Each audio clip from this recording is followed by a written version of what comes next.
Yeah, but it's been left with his dick in his hand and 277k short. Oh, he didn't even get a shag, so he's stupid. The good thing is, like, my experience with these scammers, if you do ask for Bob's and Vagine, they do send it.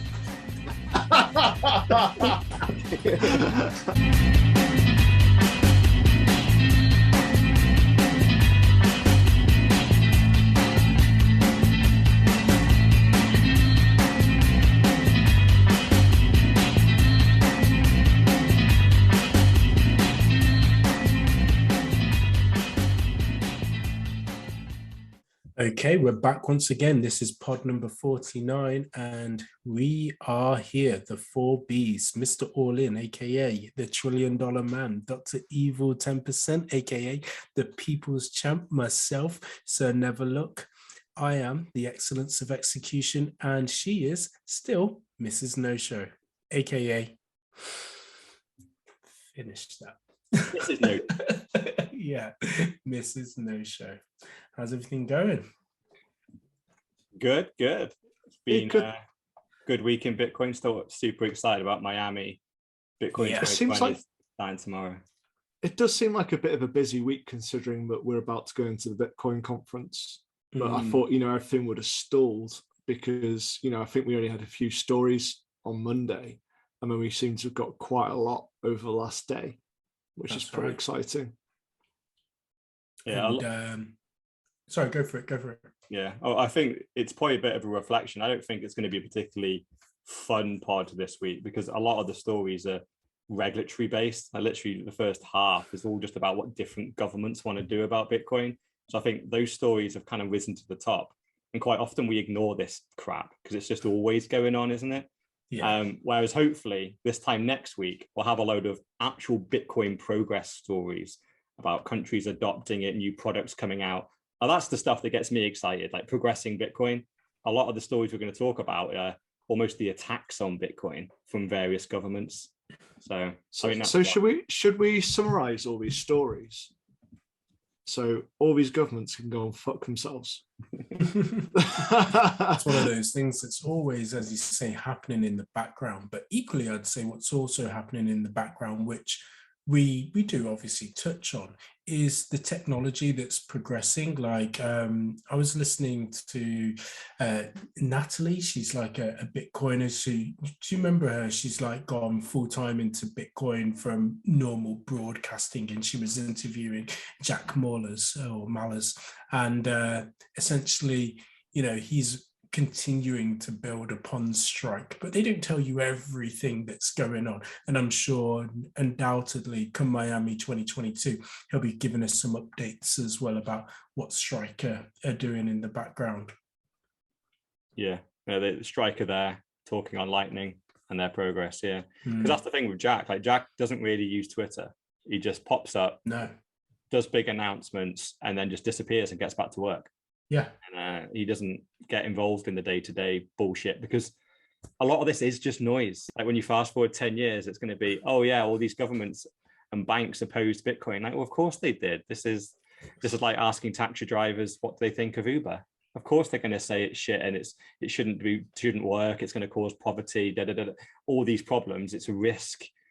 But fundamentally, the market decides what the best taxi service is. Was it the old one or was it Uber? And very clearly now Uber won and they're dominant in the marketplace. The same is going to happen with Bitcoin. And of course, all the incumbents are going to throw mud at it, say it's dangerous, funds terrorism, anything they can grab, they're going to throw at it because they're trying to defend their space. But the market will decide that the best money will win. And so when we fast forward 10 years, all this will just be noise in the background. And all we'll be talking about then is the developments on Bitcoin and what's the best way of using it. And so that's the stuff that gets me excited when Bitcoin makes an advancement in some area, whereas the noise is just it's something to talk about, I guess, but it's not that interesting. What I do like as well is the fact that we've got lots of reference points to point back to as well, in terms of things that were seen as bad or banned or silly ideas or scams. And then, of course, they're part of our everyday life right now. So I think back to when researching things like a TV, for the first 20 years, TVs weren't really thought of as anything. And now, of course, pretty much every home has got one, because it was thought to be stupid that people would sit down in front of a plywood box and want to actually look at the TV screen as opposed to doing something. We think about horse and cart versus car. We think about planes as well. There's example after example which were just ruled out. And then obviously now we got telephone, internet. Yeah, telephone. So I think internet was just going to be incels, people on message boards. It's still lots of people on message boards as incels, but obviously the use of it is massively broadened. GPS is another one as well, which was obviously used more from a military perspective as opposed to everyday use. I could honestly say I couldn't read a map, but obviously there was the TomTom, and now it's your handheld phone and Google Maps, right? Yeah, because it's perfect analogy actually, because a lot of people say, okay, even if they get Bitcoin, they go, yeah, but where can I spend it and how many people like it? That's the equivalent of having an early version of the telephone or a car, and you go, where are you going to drive your car? There's no roads. It's never going to work. Why have you got a telephone? There's no one to call. No one else has got a telephone. It's like, yeah, same as a mobile phone. Like they haven't got one yet, and there are no roads yet, but they are coming. And that's the same with Bitcoin, right? It's just a case of, there's not a lot of places to use Bitcoin actively, although it's constantly growing every single day, and more people are getting into Bitcoin. All the graphs are going upwards. So you've got to be on a massive assumption. It's like, literally like buying a car and only like one in, I don't know, say 100 or maybe 1,000 people have a car, and there's not that many roads that connect stuff. You're gambling that the roads are never going to get built. And obviously now with hindsight, that was a bad decision to stick to the horse, wasn't it? You should have just switched the car ASAP. But it's going to be the same with Bitcoin. But unfortunately, the consequence is going to be even bigger, because that's the thing. When you're a late adopter on those forms of technology, typically, unless you're like in the investing arena, it doesn't really matter that much. It doesn't matter whether you adopt a car last or whether you did it first. There's some inconvenience, but you didn't kind of get wrecked. But when you are the last to adopt the new form of money, the consequences are devastating. So this is one of those technical advancements that, being late to the internet, it doesn't really matter. Your grandma can come in 20 years late and then suddenly get on Facebook and start texting you and WhatsApping. It depends what you're looking at. So it's things like e-commerce. If you're late to that party when you were just in a shop, then it could have wrecked you. Yeah, if you're a business, if you're a business, and we'll talk about if you're a business, and we've seen many a business like Blockbuster being late to the party in terms of streaming. I remember being, where was it, down in Cornwall, and it was someone put a sign on their shop saying "put out of business by the internet." And it's just like, I've got no sympathy for you. Like, you thought you could bleed everyone to live a nice life, whereas you didn't progress yourself. You were making profit out of people. Put out of business by a lack of innovation and adaptation. Yeah, you saw it. You decided you didn't need to do it. Yeah, and it's the same with Bitcoin, isn't it? You've seen it. You know it's about. You know it's coming, but you've decided that sterling or the dollar is safer. Yeah, unfortunately. Well, if anything, it's both good and bad, because if you make the right decision, you're rewarded for that handsomely, whereas if you make a poor one, then you're going to be punished for it severely. So they can have fun cleaning our boats. Stay humble. Yeah. And so should we talk about our first story about someone that definitely has got the memo, like the ultimate dollar cost averaging giga Chad? Let's start off on this positivity. He even seems to have a subsidiary or a second company. Like, I don't know if he's stacked too many sats in the first company, so he's doing it in the second one. I don't know why he's got MicroStrategy and MacroStrategy, but just for our audience and listeners, Michael Saylor, aka GigaChad, who has been the CEO of a company called MicroStrategy for 20 plus years. Their new strategy is not only to provide software services to companies, but to also buy Bitcoin on the balance sheet as well. All the investors and the board are on board, but it seems like there's a new subsidiary called MacroStrategy that has recently acquired 4,167 Bitcoins.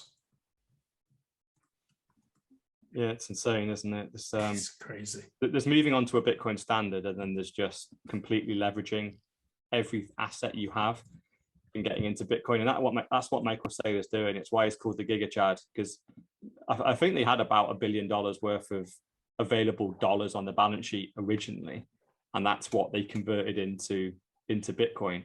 But now he's actually, I think, purchased $4 billion worth, I think. And that's the total amount now, and I think it's valued even higher. It's just kind of crazy. Like literally last Tuesday he bought 200 million. This Tuesday he buys another 200 million. It seems to be his weekly buy is $200 million worth of Bitcoin. So, it's a Tuesday. He obviously doesn't like Tuesday, so he's decided that he needs to start liking him a bit more. Yeah, it's insane. Be wary of a Tuesday. Bitcoin price may increase. Now, this hasn't actually, shaken the market, let's say, per se. But what I like about Michael Saylor's strategy is that he typically borrows the money as well.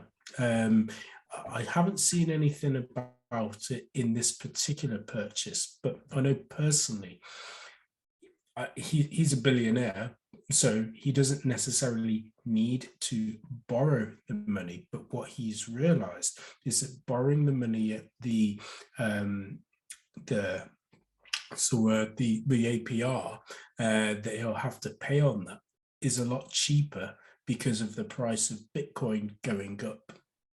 Yeah, and I think because he's so rich, he's getting these loans at like 1% a year. Yeah, interest. Yeah, interest. Sorry. So he's getting it super, super low, and also all Bitcoin needs to do is go up by 2% a year, and it's already a good decision. And as we know, on average, when you average it over a 10-year period, Bitcoin goes up by, I think it's like 70 to 90% per year. So he's killing it. Even if he was taking out the average type of loan APR that like a normal pleb like us could get, which would be 5, 6, 7%, it's still a great deal. But he's getting it at 1, basically free. And you could even say it was minus that because of the rate of inflation as well. So if he's getting it at 1% interest in APR, but then the purchasing power of that money is going down due to the rate of inflation, he's probably, they're effectively giving him money for free. He talked about it, I think, with Saifedean on a pod. I remember listening to this, and he did talk about that, but pretty much it was free money because of all those factors. So it's worth digging out and having listened to, because he did talk about his purchasing strategy. But I was just thinking, but I suppose it's probably something which is happening now with Apple and all the other companies, but say fast forward 5-10 years time, and MicroStrategy are richer than countries such as China and US. What on earth's going to happen? Is he just going to buy a country? Yeah, I think that I heard him on a podcast where I think he mistakenly alluded to exactly that. And I think he is. I think he will. You want to buy like a third world country like the US or something? But it isn't. It will be. Yeah, I actually do think in his head, I think he's waiting for the fire sale. Yeah, I think in the next 10 years, it's very possible that GigaChad's kind of archive of Bitcoin could a tenth of it could buy the United States, and I think he will. So what about you, $1 trillion man? Which country's on your list? Oh, I don't think I'm ever going to be able to afford a freaking country, but just a continent. I would. I'd earmark a small plot of land on GigaChad's country. I think I'd be all right with him being the president. Yeah, I suppose there's that aspect when you've got so much land but you just sing fields, it doesn't really matter, does it? Yeah, well, that at the moment, my strategy is to hide. Yeah, is to hide in a fiat country, but try and become as self-sufficient as possible and hide. But then longer term, I think it's going to get too hostile no matter where you are. So hopefully somewhere safe like GigaChad land pops up, you buy a little square of land and you move there on the promise that he leaves you the fuck alone. And provided that is his ethos, then I would move. I like it. Absolutely. And it's interesting as well, because we know that companies like Apple and Tesla, for example, and obviously Berkshire Hathaway have lots of cash just stacked up on the side, ready to buy, even though they know that that money is going down again in purchasing value. But I don't know where MicroStrategy ranks in terms of companies ranking, and it's nowhere near the Apples of this world, but they could quite likely shoot out of nowhere as the top company as Bitcoin gets more and more expensive in value as well. Yeah, I think they're on S&P 500 now, I think. Okay. I'm pretty sure they are, but it's a fair point, because if you look at Apple and Berkshire Hathaway, they do keep a lot of cash, but Berkshire Hathaway is an investment point, so they keep a lot of what do you call it, dry powder, for cash buys. And then with Apple, they keep a lot of cash. I think it's got to be due to their the fact that they like evading tax in the US, don't they? I think it's got to be an agreement. They hold a lot of cash to keep the US government happy, and the US government just don't go for them because they evade tax in every country. Yeah, I think there's definitely agreement there. Actually, it's not evade, it's avoid, isn't it? So avoid is legal and evade is illegal. Correct. But if the US really wants them, they could go for them. Yeah, because the main thing when companies make so much money is that the typical thing you do is just buy your own shares. So that's a good way of just converting your cash into something that now is an inflation hedge. Because if you're Apple, you're going to tick up higher than inflation year on year. So just convert the cash into Apple shares. But yeah, so it makes no sense for them to leave these hundreds of billions on the balance sheet, just eroding it 12 to 30% a year. So there has to be some form of agreement with the US government to go, look, we need confidence in the dollar. Having one of the largest companies in America holding this many dollars gives others confidence to also hold dollars. And I think on the side, they have subsidies. We won't regulate you. We'll allow you to become a monopoly. It's all super dodgy. Yeah, we'll regulate the industry, but not you. Yeah. And these are the ways which you can legally avoid tax. Exactly, yeah. Because it's one of them, isn't it? You can just bring in stupidly strenuous and expensive regulation. And ideally, if you're Apple, make it as strenuous and as expensive as possible, because they have infinite money. They can afford to do whatever you want. But if you're a smaller provider, it can cripple your business and make you not profitable. So you can't compete. That's the classic tool of regulation, is to just stifle innovation, right? Yeah. Either by accident or on purpose. And it probably actually leads us on to our next story, actually, which submitted from a listener, a friend of the show. Thank you, listener. I'm sure you're tuned in for your weekly dose of the 4 Bs. So welcome. Do we name them or not, or do we want to keep them anonymous? We'll give him his own name at some point. I said at some point we'll have to get him on the show. Yeah, I think he'd love that. He is a Bitcoiner, but I think he wants to get his knowledge up a little bit. I said, don't worry, we just make things up as we go along. Yeah, don't listen to this show if that's what you want. Yeah, don't. This is not financial advice, and the numbers don't add up. But buy Bitcoin. So this story is the UK government have had a speech on how they want to welcome crypto. So this is, rather than trying to ward it away, it's bringing cash. And it is an interesting one to actually read, because it talks about all the kind of opportunities about blockchain, crypto, making sure we're at the forefront, kind of putting it in line with fintech. But then you think back to, well, you're saying this, but then what does Rishi Sunak say?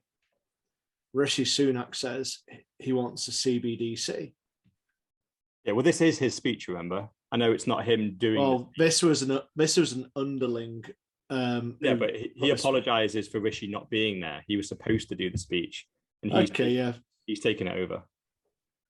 Yeah, fair point. But the fact is that if you want to go towards a CBDC, you lock out everything.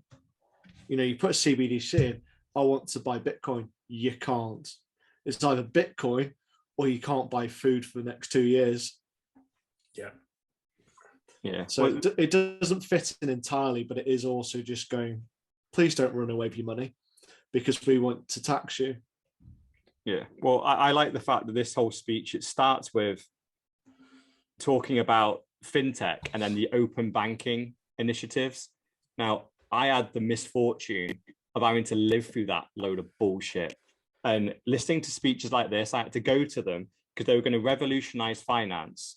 And obviously, with our industry that we were in, we have a lot of kind of customers in the finance industry. It was going to change the whole landscape potentially. It did fucking nothing. Yet somehow he seems to be claiming that as a win. Like, how has banking got any different? It was supposed to decentralize and allow people to switch banks super easy. But all that happened was the major banks did the bare minimum that the regulation said, make it super clunky. So all the little fintech type banks, they couldn't switch you from your old bank to your new bank. Every single fintech bank still has to onboard you in the same way. They still have to treat you like a new customer. The open banking APIs were the biggest crock of shit ever. And they were promised to revolutionize finance. They did nothing, yet somehow in this speech, he's claiming it as a win. Then he goes on to go, oh, we are open to crypto, open to DLT, distributed ledger technology, open to blockchain. And we're open for business, basically. And I read through his speech and go, so how? What material things are you doing? Are you giving grants? Are you allowing, are you being tax efficient on anyone that sets up a business? Real life material things. I know what they're doing. Go on. They set up a regulatory board which meets 8 times a year.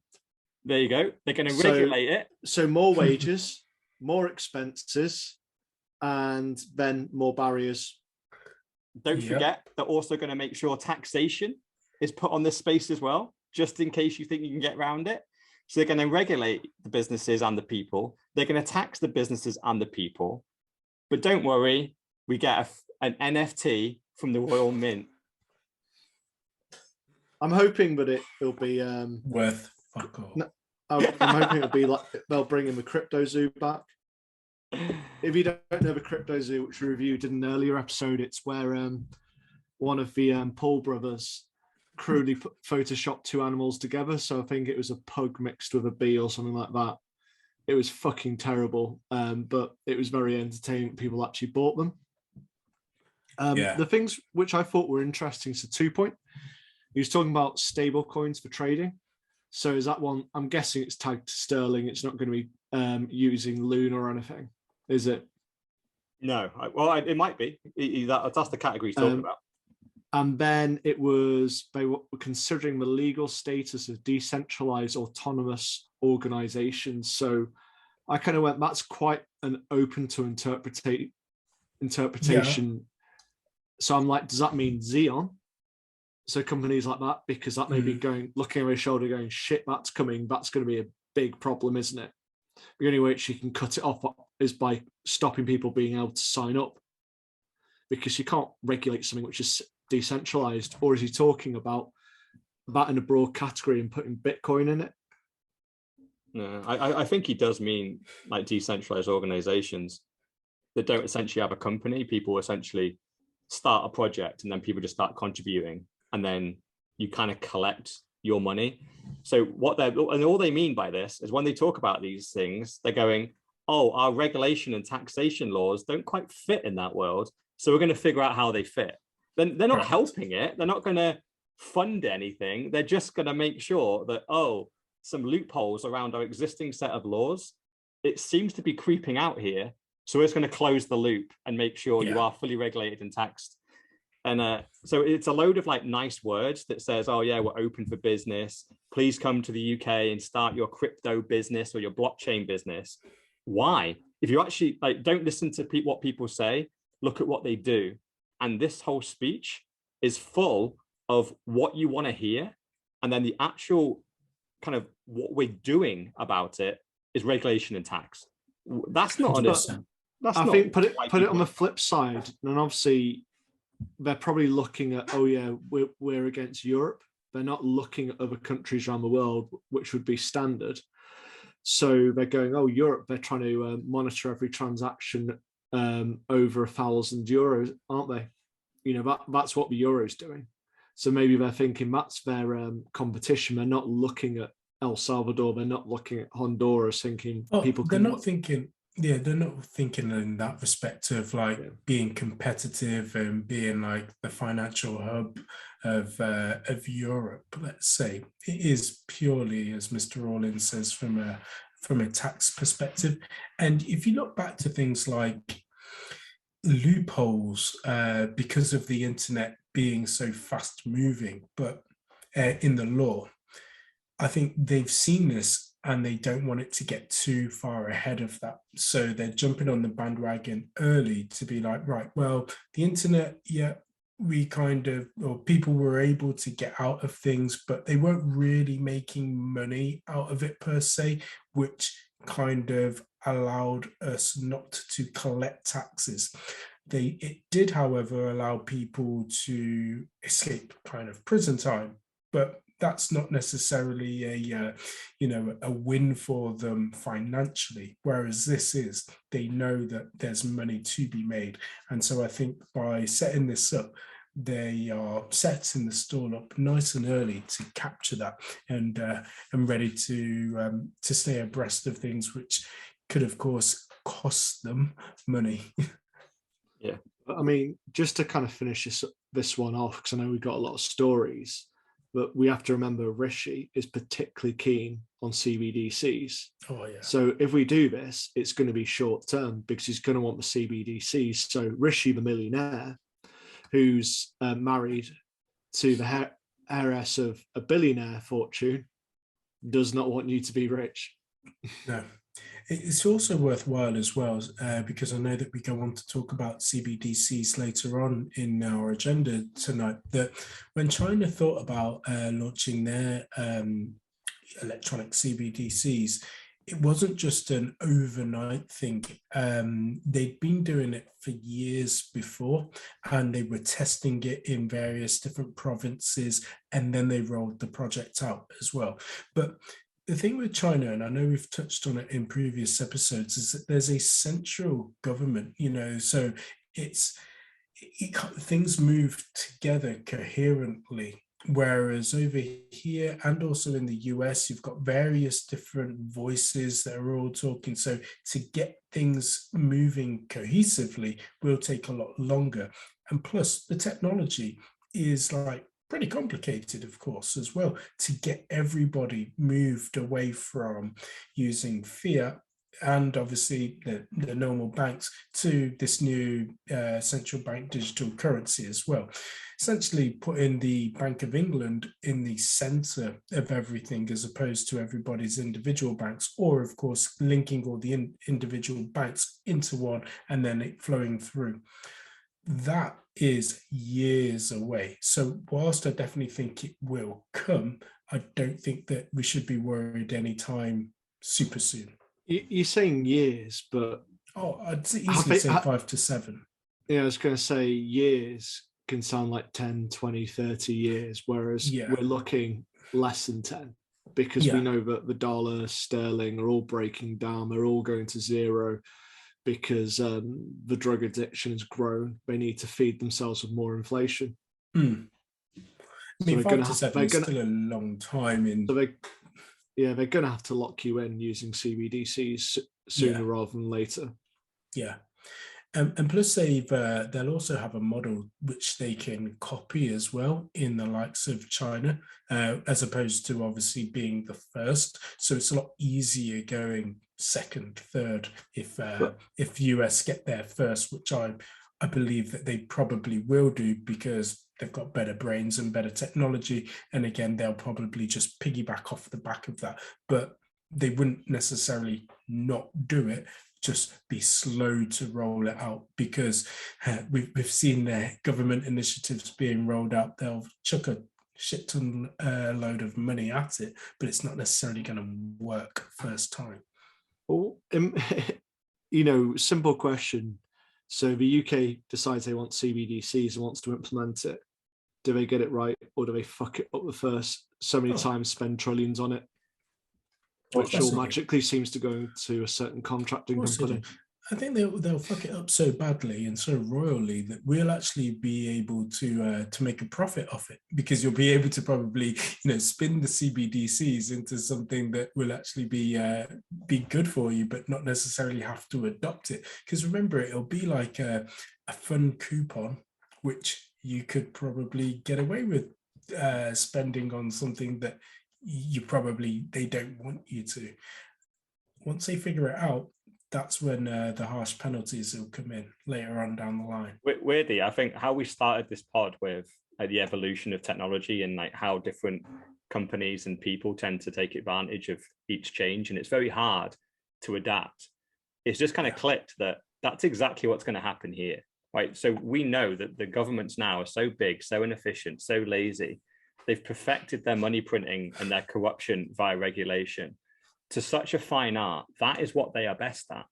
Yep. Moving in to actually trying to control their population with some form of CBDC, they are so incompetent at building technology and making anything work and anything stick that isn't already been pretty much baked in for 100 years. They're just destined to fail. Yeah. So I don't think, as much as like these CBDCs, if they ever were to come out, would be an absolute travesty, I don't think they're actually the risk is even above probably 5% of it actually happening, because they're going to try and then just fail anyway. And Bitcoin is already here. We've already had Bitcoin working for 13 years perfectly. So we are so far ahead of them that they're never going to catch up, because the people that they can employ are just going to be grifters. They're going to employ a load of shitcoiners that go, oh yeah, I'll help you build your CBDC. They're going to go in on huge wages, take them for loads of money.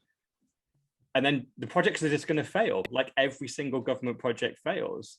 So, well, we could they'll get what's his name, Vitalik, is it right his name? Vitalik. Vitalik. I can never pronounce it. It's probably because I've just read it and had it in my head a certain way. But they'll get him and go, "Oh, can we use Ethereum? Yes, you can use Ethereum. Yeah. Oh, didn't I tell you about the gas fees?" Yeah, exactly. But how do you prove for transactions? Yes. Is it proof of stake? No, not quite, but it's close. Is it you and your friend? Maybe. Will we have JPEGs on this network? Maybe. All the JPEGs. The only thing he'll definitely be able to say yes to is lots of JPEGs. Right. I think it's time interesting to move as well, though, because I think because of those that are in the know will know that there will be loopholes to get out of it and even exploit it as well for your own benefit. I don't see it working whatsoever. Just think of like the NHS track and trace app. Yeah, that's fair. What was that? 32 billion? Did nothing. And I don't actually understand how you can spend 32 billion on a piece of software. Yeah. You could spend 32 billion with me on an app if you want. But... yeah, but at least I get some product. It'd probably be you touching yourself, but that at least it'd be a product. I'd build you a blockchain with some JPEGs on it. Yeah, but they'd all be of you, wouldn't it? Yeah. In different poses. And my new nation that I would set up with my 32 billion. Yeah. But do we move on to the EU? Yeah, move on. Yes, this is the one time where Brexit actually seems to have helped us, because the EU are passing dumbass regulation And at the moment, it doesn't affect the UK, obviously. I actually do think that we will just copycat this anyway. So I think as much as we've left the EU, the UK don't really care that we've left. They will just copycat all this bullshit. I fully expect this to happen to the UK as well. I'm expecting us not to. No. And that's because I think we want to see ourselves as a crypto capital of Europe and try and get the companies coming in. Trust me, this is what I think they're aiming for. So we remain the financial capital. They're not. They're not even slightly trying to do that, because if they did, right? So at the moment, Portugal is the crypto capital of Europe. Why? Because the tax on your sale of crypto is 0%. The taxation on your crypto in the UK is capital gains, which is 20%.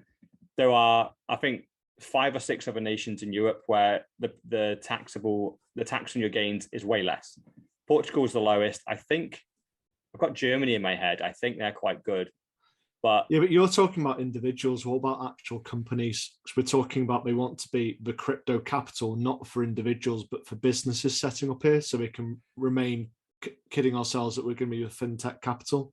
Yeah, well, at the moment, no one in Europe is being friendly to businesses in crypto. No one. Yeah, but that's the whole proposition. Actually, why I think, other than Malta. So at the moment, Malta is actually crypto capital because they're really lax on regulation. They let you set up an experiment, which is why all the betting companies and crypto companies are actually based in Malta. Okay. Yeah, I just think it's going to be an attempt, which is why I don't think this will come across to the UK. So I think it's a little bit too much. But I have got a question. So just to recap on this, is EU wants to KYC every transaction over €1,000. So it's making sure that every wallet has got KYC against it. So sounds all nice and dandy, apart from if you've got things like Monero, which you can't do. But what happens if I want to send you £1,100 across Lightning? Exactly, that's exactly what this is attacking. Yeah. And the genius about it is, as with any regulation, the responsibility of the transaction comes down to the individual. So if you send €1,100 to an individual through Lightning or any wallet, you have to record who you sent it to, their name and address, potentially even an ID document as well, because at any time they could audit you and ask to see where this transaction went. And if you can't produce the documentation that applies to the regulation, then you'll be either fined or imprisoned. How do they even find out about that transaction from Lightning? Yeah, well, that's the thing. This is the thing, right? So they will know how much money you earn generally, and they will know, most people buy their Bitcoin on KYC'd exchange. So essentially, this is the thing, right? This is why, how will they know how many jobs you do if you're a plumber and you do it cash in hand? Yeah, so they don't, right? But they just go, if we catch you, you're fucked. So yeah, so it's putting in a law to basically go, oh yeah, we've actually found this after we've arrested you and audited all your material. We found this transaction, therefore. Yeah, because the thing is that they won't do you for one transaction, right? That if they catch you doing the event 10, 20, 30, essentially there'll be hundreds of thousands probably of euros that will be unaccounted for certain individuals. And they will go, right, where did this all go? And if you just go, I lost it or something, they will go, well, bullshit. We don't believe you. We can see this amount of Bitcoin left your wallet and went into Lightning wallets. We think you then sent that on. We can't track it. So where is the KYC as adherence to this regulation of where you sent it? And if you can't produce it, no matter what your defense is, you can claim incompetence, you can claim it was stolen, you can claim you lost it in a boating accident. But I don't think they're going to give a shit. They're going to go, you're responsible, and we will fine you per transaction and punish you with a prison sentence on each transaction over €1,000 that doesn't have KYC on both ends. This is just being proposed at the moment, isn't it? That's correct. Well, they voted on it, and they voted. I thought they voted for it. Yeah. More than 90 lawmakers voted in favour for it. Yeah. So it was proposed and voted for and passed. So it hasn't come in yet. It's not law yet, but that it's about to come in because they've essentially approved it. Yeah, I wonder if this has come from what's her name, Ursula von der Leyen, the one who always seems to be over everything and's basically been bred for this job, but was a failed politician in Germany. Yeah, I know. I'm not too sure if either of you have come across the book, because it is only in hard copy format, Mastering the Lightning Network, with Andreas Antonopoulos. Definitely one that's on my list, but with another new Bitcoiner mouth in the house, finding time to read might be a little bit more difficult, but it's about 35 quid for the book. But it's definitely one that I think, based on this story, of course, gets around all of that as well. But as we know, set up a Moon wallet, send it, and you're okay. Yeah. Unfortunately, the only way to really avoid all this stuff, and it's sad to say, but really it's to move, right? You have to move out of the regulation, and that's the real way. But it does just, the problem is, right, and this is a conversation I've had numerous times on Twitter, and I've been probably schooled earlier on in my early years thinking this, and then now I have kind of come to terms with the fact that we think we're super private in Bitcoin, but essentially if you bought your Bitcoin on an exchange, it was KYC'd. It doesn't matter where you move it to. It doesn't matter how many times you coin join it. It doesn't matter how many times you use it on Lightning. If these transactions are over a certain amount, or you haven't paid tax on any gains, then you're on the hook for it. You can't, it doesn't really matter how much you obfuscate it. If you're still in the territory of the nations that have these rules, and for whatever reason they come and ask questions and audit you, you need to have the paper trail for everything. And you can't just say, oh, I lost my Bitcoin. It's like, no, look, we can see a transaction here on Coinbase. We can see the transaction leaving, going to one of your wallets. We can then see a load of transactions coming out of this wallet. So we know you have ownership of it. If you say you don't, we don't care. You owe us this money. And just continue to watch it as well, even if you put it obviously in cold storage. So why can't CoinJoin make it disappear like it's supposed to? Well, it can, but they don't care that it disappeared. The fact is, let's just say you bought 10 grand worth of Bitcoin on an exchange, and then you coin join it and it disappears on another wallet. Right. So now, if you want to do illegal transactions with that and buy drugs or whatever, yeah, fine. They're all hidden. No one will know that that's you buying the drugs and doing the transactions. But if you're trying to not KYC transactions over a certain amount, or not pay tax on the gains that you made on that Bitcoin, that's what isn't going to happen. Because even though the money disappeared and they can't follow it anymore, they don't give a fuck. They know you bought 10 grand of Bitcoin. They know that 10 grand is now worth 100 grand, and it looks like you're selling it. They want their pound of flesh. They want their gain. They want their percent on that. And you can go, oh, I lost my keys. I'm not. That's like taking out 100 grand out of the bank, and then just kind of spending it and doing whatever. And then the bank go, hold on, that 100 grand, you owed us some of that money in tax. You go, oh, I lost it. They don't care if you lost it. Yeah. They go, you still owe us 20 grand of it. Where is it? Here's the bill. If it's fine if you don't pay it, but we're going to fine you double it and potentially put a prison sentence on it as well. Yeah, I think the legal term is something like reasonable suspicion or something like that. So we've got reasonable suspicion to suspect that you did do this, or, even if they can't prove it after you've coin joined it, it's too late. The act's already happened because of the initial buy on the exchange. Yeah, and unless you buy Bitcoin peer-to-peer from another Bitcoin and buy it in cash, if you bought it on a KYC'd exchange, your privacy is blown. This is why I am probably the most anti-government person you ever meet. I pay every single penny of my taxes because I do not even pretend. I could try and think I'm smarter than the government and go, oh, I'm going to coin join my money and put it over here. And to a certain extent, I have done all those things. But even though I've done those things, I still pay my taxes on it. Why? Because I know they don't give a fuck. They have guns. They'll put me in a cage. And then, I'll be right sitting in a cage. No, I'm going to give them their 20%. They can have it. I don't think they've earned it. They don't deserve it. I don't want to do it. But whilst I live in their territory, I just have to pay the taxes, unfortunately. It sucks.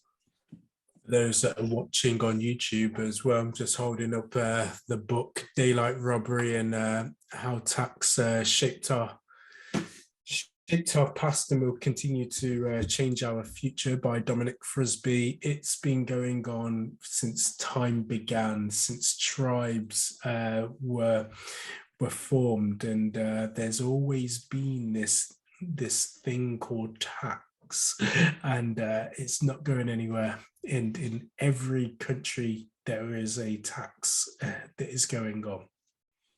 And taxation is theft. It's just another word for it. Absolutely. And yeah, let's just get through these final. There's What two about, US though, stories. I'll just firing this out. Shit coins that aren't obviously on a transparent, visible blockchain, and putting your money into those. Well, most of them still are, right? So even if, so to get them into the exchange in the first place, so there are some unregulated shitcoin exchanges, but you have to have the shitcoin already to be able to send it to it and then do all the cocking about and do whatever you want. But the fact is, you would have still probably started by putting fiat into a regulated exchange. It was KYC'd, and then you buy a certain amount of shitcoin, then it goes off. And then guess what? If you've got some random shitcoin, right? We started with as going like Bitcoin can't be kind of used to buy that much stuff. Let's say you bought NFTs and some random fucking doggy coin. It's completely useless in its current form. So you have to convert it back to fiat. So then what happens once you convert it back to fiat? You're back in the KYC exchange again. So unless you can find some moron that will sell you a house for an NFT, and then even then, right, it doesn't even matter because I'm going through the process of a house. It's fucking bollocks. So even if you find the individual, you need solicitors. You have to like do a load of regulation to buy the house. They want a source of funds and all this kind of bullshit. So the second you like, it's illegal to sell the house just to someone, essentially for an NFT. You have to put a load of forms into the government, don't you? They want their stamp duty. They want to know where the funds came from. You have to KYC the person. So it's nearly impossible to kind of essentially any transaction over 10 grand has so many KYC restrictions on it, like buying a car, buying a house. At some point, you're going to have to declare where you got your money from. And what the second you do, if you've dodged any tax along the way, they're going to come get you. So unfortunately, whilst I say taxation is theft, I also, my main message is make sure you pay your taxes because it's just not worth not doing it. You could lose your freedom and nothing is worth losing your freedom over.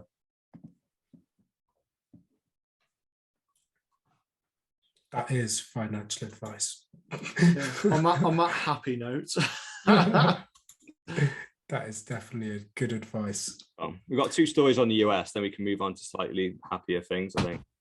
Cool, let's do it. So the US want to make their CBDC. So what's going on here?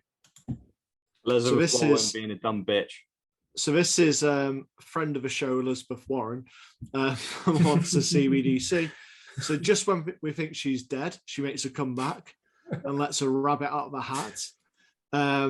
Being, I suppose, what you term as an elite or a parasite in another word, she wants control over people and to shut off things like Bitcoin permanently because she's been a very active opponent to Bitcoin. But now, she wants CBDCs because she obviously has turned that corner and likes crypto. Or she just wants enslavement. It's funny, isn't it? Because everybody talks about how bad the human rights are from a Chinese perspective in terms of how they treat their citizens. But yet, funnily enough, everybody seems to be quick enough to copy them once they understand that they can control the masses of their population through money. They're not so bad all of a sudden. Yeah, I'm pretty sure they use the China as just almost like the test group. It's almost like they're like the control group that they always test the most like harshest regulation or almost a cutting edge technology to control people as well. They use China as that. it's kind of like a walled garden of 1 billion people. So it's a great amount of people. So it makes it a fair test when you're trying to then roll it out over the other 7 billion. But it's completely kind of walled. It's like no one gets in or out of that. Yeah. But if you look at this, so say you're a bit of a neutral, you're kind of going, what's so bad with CBDCs? Well, let's just start at the beginning. If you bring in a CBDC, who's going to have control? It's the government. Simple question is, do you trust your government, ministers or whatever they are, to do their expenses honestly? No. Yeah. If your answer is yes, then you're deluded. They've been caught out time and time again. And there's been various ones who haven't been prosecuted because they either couldn't be bothered or they just didn't want to go on that go for that person because they were too high up. So you're basically placing trust on someone who's fundamentally corrupt, can't even do their expenses themselves honestly, to create a CBDC which has the possibilities of controlling the whole population through things such as not allowing you to buy food, not giving you your money. So we saw this in Canada, where the truckers were actively cut off from their money, not the government's, theirs. So you want to bring that into every single country, and so it can be done at a flick of a switch because you think the government should have control of money. It's just the most ludicrous thing. And also we are seeing this movement towards more decentralized money, such as Bitcoin, allowing people to trade in what they want, something which isn't controlled by the government, and it's not controlled by the government, so they can't inflate it. And that's the benefit of moving away from a centralized currency. Yeah. And just stop making people poor. Yeah. And just that shows you why governments are actively hostile towards Bitcoin and actively positive towards these central bank digital currencies. Because one, they can control even better than fiat. The other, they have no control over. So it's very clear where their incentives align. They want control. One gives them total control. The other gives them none. So, and also the other question is Elizabeth Warren. She's 72. How can she make big, big decisions on how the world should function going forwards for the next potential 100 years?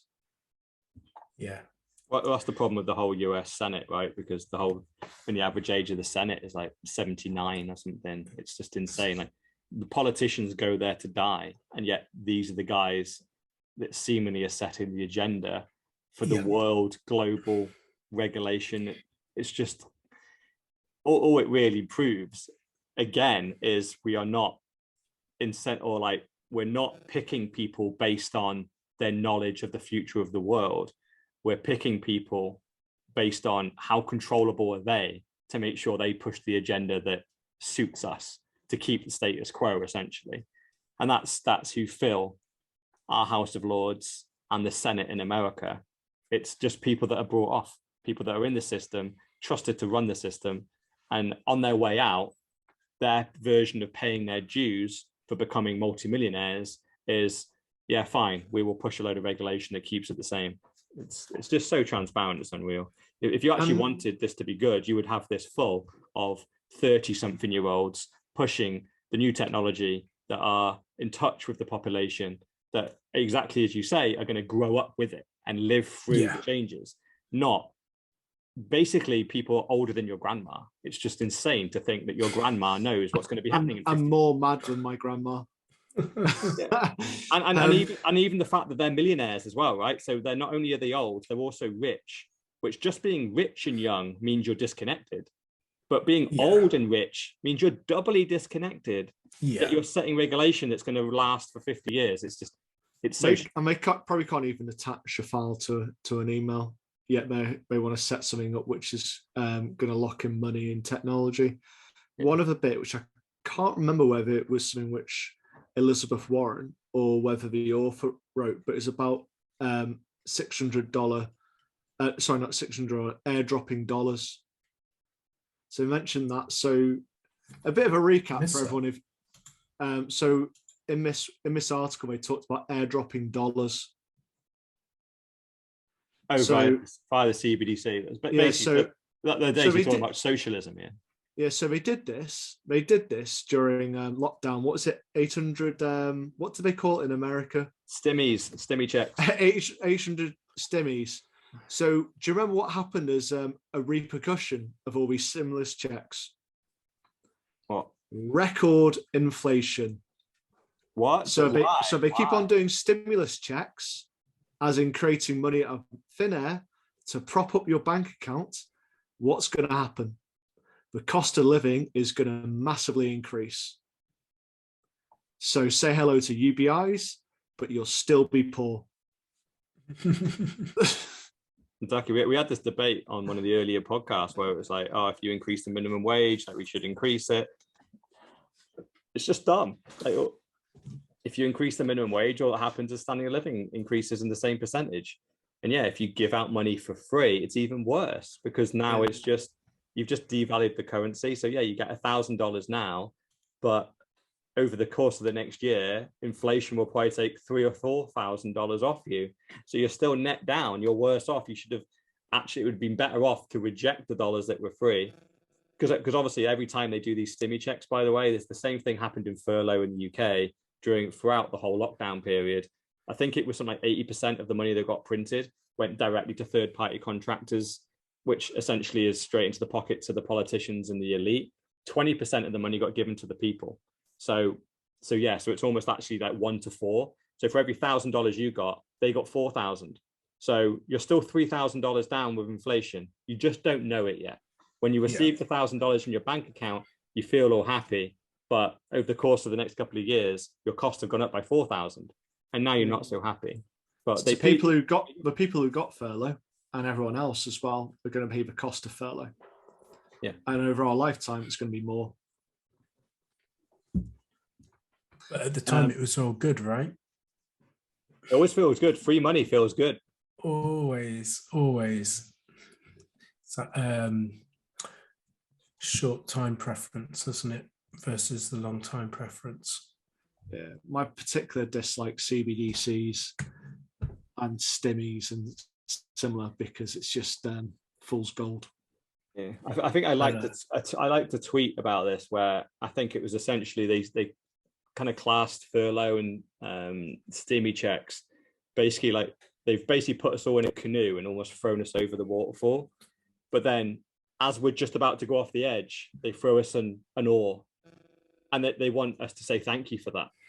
It's like, what the fuck? Like, yeah, okay, you've given us a potential, like a way of slowing down our fate, but we're still going over the edge of the waterfall, and you put this to here, and they expect us to say thank you for the oar. Like, no.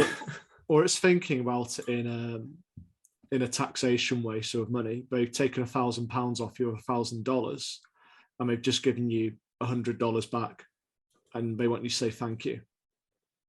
That's fundamentally what they're doing with stimulus checks and furlough, because you are going to pay. And you're going to pay through VAT, you're going to pay for all the kinds of taxes, income tax and national insurance and fuel tax, everything under the sun. Yeah. I definitely think so as well. But I also have to think as well that some of those people needed that money at the time as well. So it's because they locked down their businesses. They stopped the businesses from operating. Exactly. So they had no choice but to take that money. And so it's kind of like caught up in a real bad loop as well. So, I'm not blaming the people. I'm just saying it's the most idiotic thing which has ever been done. Yeah, because going back to the analogy is lockdown, and by making people need furlough and stimmy checks, was they put us on the waterfall in the canoe, just about to go over the edge. They put us there. And then essentially what they're doing with the stimmy checks and the furlough is they threw us an oar. Of course we needed the fucking oar. We're about to go over the edge because they've given us no options. So now you have to take the free money to try and claw your way out. So, but we needed to lock down. Yeah, the whole point. We needed to lock down though. Yeah, I know you're trolling, but the problem is we never needed to get all these people at the point of needing the handout. Yeah. So but this is kind of like, the argument for having a lockdown is to protect everyone. But the fact is that John Hopkins published a study, lockdowns and masks only save 0.2% of deaths, which may have been inevitable anyway. And to put that into better perspective, that's not including deaths which lockdowns caused. Yeah. So by and large, we are net negative on deaths saved. Exactly. Congratulations, what a fuck up. But should we move on on that positive note? I told you like this pod wasn't going to be fun. Like it's just regulation. You're just going to switch off and go, fuck them, they're not funny anymore. You've ruined the people's champ by making him too serious and bitching about CBDCs. I know. If anyone's the people's champ was never a happy guy anyway. Let's not make any bones about it. He was always a grumpy bastard, but now he's got real purpose to be a grumpy guy. So what the people That's the problem. Is like you open yourself to Bitcoin, and if you get Bitcoin, you understand the principles of economics and politics better. Yep. Yeah. And you actually understand all these issues, and that's the problem about getting Bitcoins. I wish I was what was his name from Matrix? Is it Cypher? Oh yeah, Cypher's the one that says that. Put me back in my fucking pot. He's eating the steak going, I know it's not real. I know the steak's not real, the world's not real, but my God, this tastes good. Ignorance is bliss. Yeah, I know. Yeah, some days I do want to be back. I know you want to go back. But you don't really. You don't. It was all fake. We're in the real world now. It's a never-ending rabbit hole, though. That's the thing. And, that's it. And the amount which I've learned over the last couple of years, and well, actually, it's more like 5 years. Like the Ray Dalio book, you just reading to that, you're going, my God, we're just repeating the same mistakes again. Correct. And again and again. Same with a sovereign individual. It just relays the fact that we've done this probably at least 5 times on this larger scale, and it's ended the same way every time. Yeah. And this is a whole principle about Bitcoin, is it's moving to hard currency, which you can't move off like the gold standard. Yeah.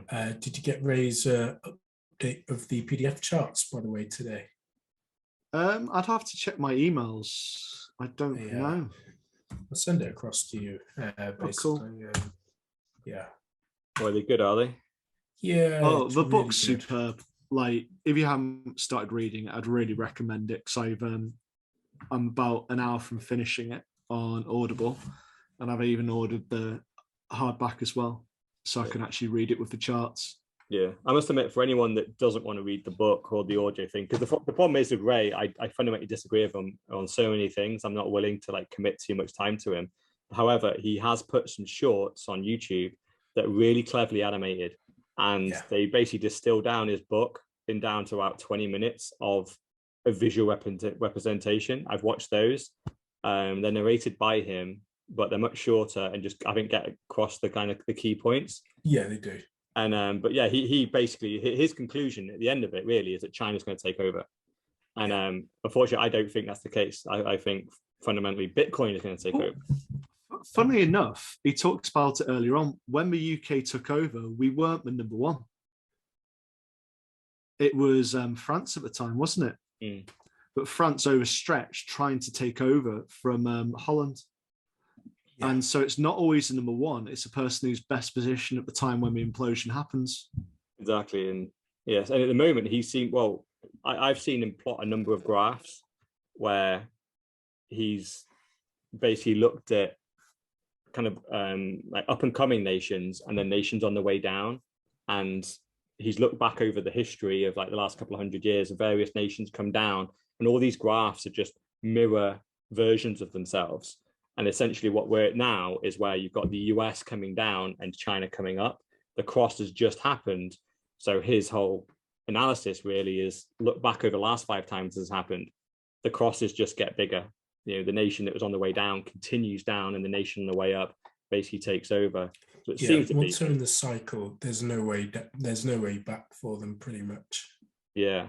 And we know US are bombing, but it's just, if it is going to be another nation state which takes over, it's which one.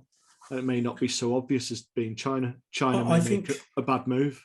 yeah, the only way that China could make a bad move at this moment in time, well, obviously the US is still number one. Dependent if there was to be a hot war, where that hot war was to take place. If it was over in the East, then China would win. Obviously, if it was in the West, then the US would win, or somewhere closer to them. But if China were to have some form of natural disaster, or what's been going on with Ukraine and Russia, where we're going to have famine and a shortage of food, and their people then start to starve, and which is a real thing that could happen. That will really hurt them and their economy, which will slow things down, which could provide somebody else to then move into a better position, not necessarily second, third, fourth, but a better position to be placed. That's actually a key point, is China doesn't have a lot of natural resources. No. And think something like an earthquake or something like that, some type of black swan event could really hamper them from becoming number one. Yeah, because overall my analysis really, and why I disagree with Ray, is he seems to think these nations are competing. In my opinion, I don't think most of them are. I think that their competition is essentially the WWE kind of show that we talked about before, and I think a lot of this is for show. And in reality, all we are doing is going from nation to nation and raping and pillaging and for all their natural resources under the guise of some form of war and some type of protection racket. But in reality, it's all just a sham. And we're just going around just collecting nations, the nations that are kind of standing out. So you can go through them: Libya, Afghanistan, Iraq, Ukraine. They were all resource rich, but weren't complying to the US dollar standard. Well, they didn't. Well, it's either they didn't comply or they didn't have massive debts to the IMF or the US. Yeah. Although weirdly, Ukraine already did, but they just made them even bigger. And yeah, so you've got to believe the fact that all these kind of conflicts are real. And fundamentally, I don't. I think a lot of them are for show. Obviously, real people die during them all, but really all it's doing, it's almost like a game of Monopoly where you're just buying up all the estate. I was just about to use that analogy. You're right, absolutely right. We've just put another house on it. Yeah, because once you own all the properties on the board, right, you're not scared of rolling the dice anymore, because it doesn't matter where you land, you're always making money. Yeah. And at the moment, like, the United States has most of the board already, but there's a couple of squares they don't have, and they want the rest of the squares. So you've got to think that China, Russia, and America and Europe are actually competing. And in my opinion, I don't think we really are, which unfortunately then leads us to the fact that I don't think there's going to be, out of the fiat standard, a real competitor to the United States. I don't think the competition is real. I think we're now kind of, but we're so global that it's a single nation really, and they're all competing against the plebs, so now it's plebs against the nation states. And for the first time in history, the plebs can actually unite behind a single decentralized money that they can't stop. So if we can convert our money into Bitcoin early before they stop it, then we could. But then some are picking Doge instead. Yep, and they will have fun staying poor. Exactly. Do we want to move on to the other US story? Yeah, come on, let's get through them. We're taking too long on this, I think. So go on. You put this one forward for what the US are up to with El Salvador again. So I think we had a story last week, didn't we? Which is very similar. Yeah, so basically the only reason I put this in, because it is extremely similar, but the last week's one was much more balanced in its positioning. And it was just kind of saying that, we need to be aware of what El Salvador is doing. So the only reason I put this one in, so it's from the US representative for California's 35th district, Norma Torres. And what she is introducing is a new accountability for cryptocurrency in El Salvador Act. And she specifically said in the tweet itself, which again is all linked in the show notes, we're not making shit up, this is exactly what she said: El Salvador's adoption of Bitcoin is not a thoughtful embrace of innovation, but a careless gamble that is destabilizing the country. And if you click through, she basically goes, oh, they reckon that El Salvador's lost $22 million worth of value because they bought towards 60,000. We're now at like 45,000. So they've lost 20 million of their 300 million, I think, that they invested in Bitcoin. And for whatever reason, the United States really care about El Salvador losing a $20 million worth of Bitcoin and somehow suggest this is. But have they actually on their dollar cost average? Because they bought some at that rate, but they've bought it all kinds of prices. Exactly. Yeah. So they forget about all that.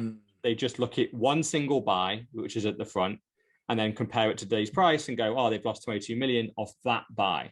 They totally forget all the DCA that's happened in between. And so this pretty much, and the way she'd worded her tweet, like the act is a little bit more nuanced in its discussion, but the tweet is just very actively, it's just hostile towards Bitcoin. It's hostile towards El Salvador. And why do they give a shit that they've lost 20 million? And in reality, for a country to lose 20 million, that's losing, like me or you losing £1 down the back of the sofa. It's pocket change. Who gives a fuck? Yeah. These countries, even small nations, have hundreds of billions. 20 million is absolutely nothing. And they haven't lost it at all. They've still got the Bitcoin.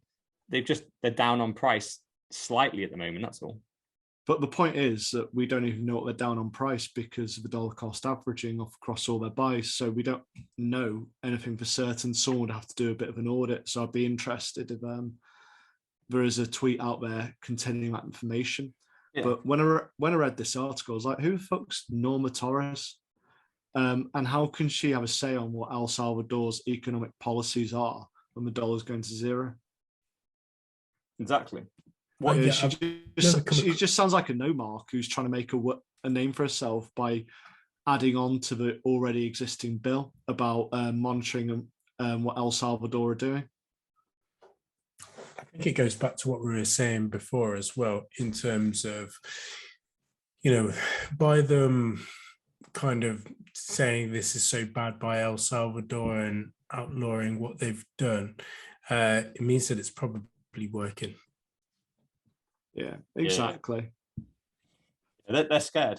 They're scared. Yeah, the more we hear about this, and it probably become a stable topic in our agenda each and every week by the US talking about El Salvador, and the more noise they make, it means that it's working, and it probably means that we will see more nation states put Bitcoin as legal tender. Well, we're gonna see 4 this week, aren't we? Oh, yeah, boy.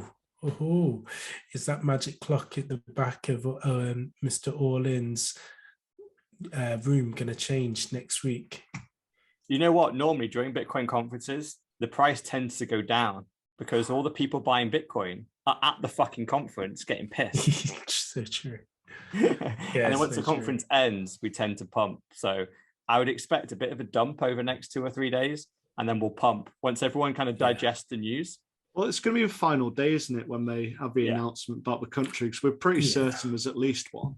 But my suspicion is there's going to be 2. It's just, we don't know for certain. So it's absolute guess because the Honduras stuff has been too leaky. I suspect that there's another one hidden up the sleeve. You know what, actually, weirdly, the thing that I said was fake news last week, where you saw a tweet that said Strike have integrated into Apple Pay? Yeah. Oh, yes. That is unconfirmed, but it seems to be actually, now we've dug into it, not a complete troll. And it might actually be true. And it is getting announced this week. That's potentially bigger than a country. I heard about this as well, because I think it might have been Pomp talking about the fact that Apple could obviously easily roll out a Bitcoin wallet in the Apple iPhone, and with billions of users of Apple iPhones already there, that could really help. And Tim Cook, the CEO of Apple, is a Bitcoiner as well. Oh, is he? He says he believes that it's prudent that people, again, he said this isn't financial advice, but he says it's prudent that people hedge. And he's been, I think he used the word, messing about with their cryptocurrencies for a couple of years as well. But he's definitely holds Bitcoin himself. That's interesting because they're not committing to it; they're just having it as an option. Correct. But definitely a big step forward, and I think it is another one to tick off on. Yeah. Big payment provider takes Bitcoin. Oh, it would. Well, it's the single that would be that's bigger than, say, almost America making it legal tender, because really, well, Apple have more users than America have people. America only has 330 million people. Apple have billions of people. It's the biggest nation in the world, Apple.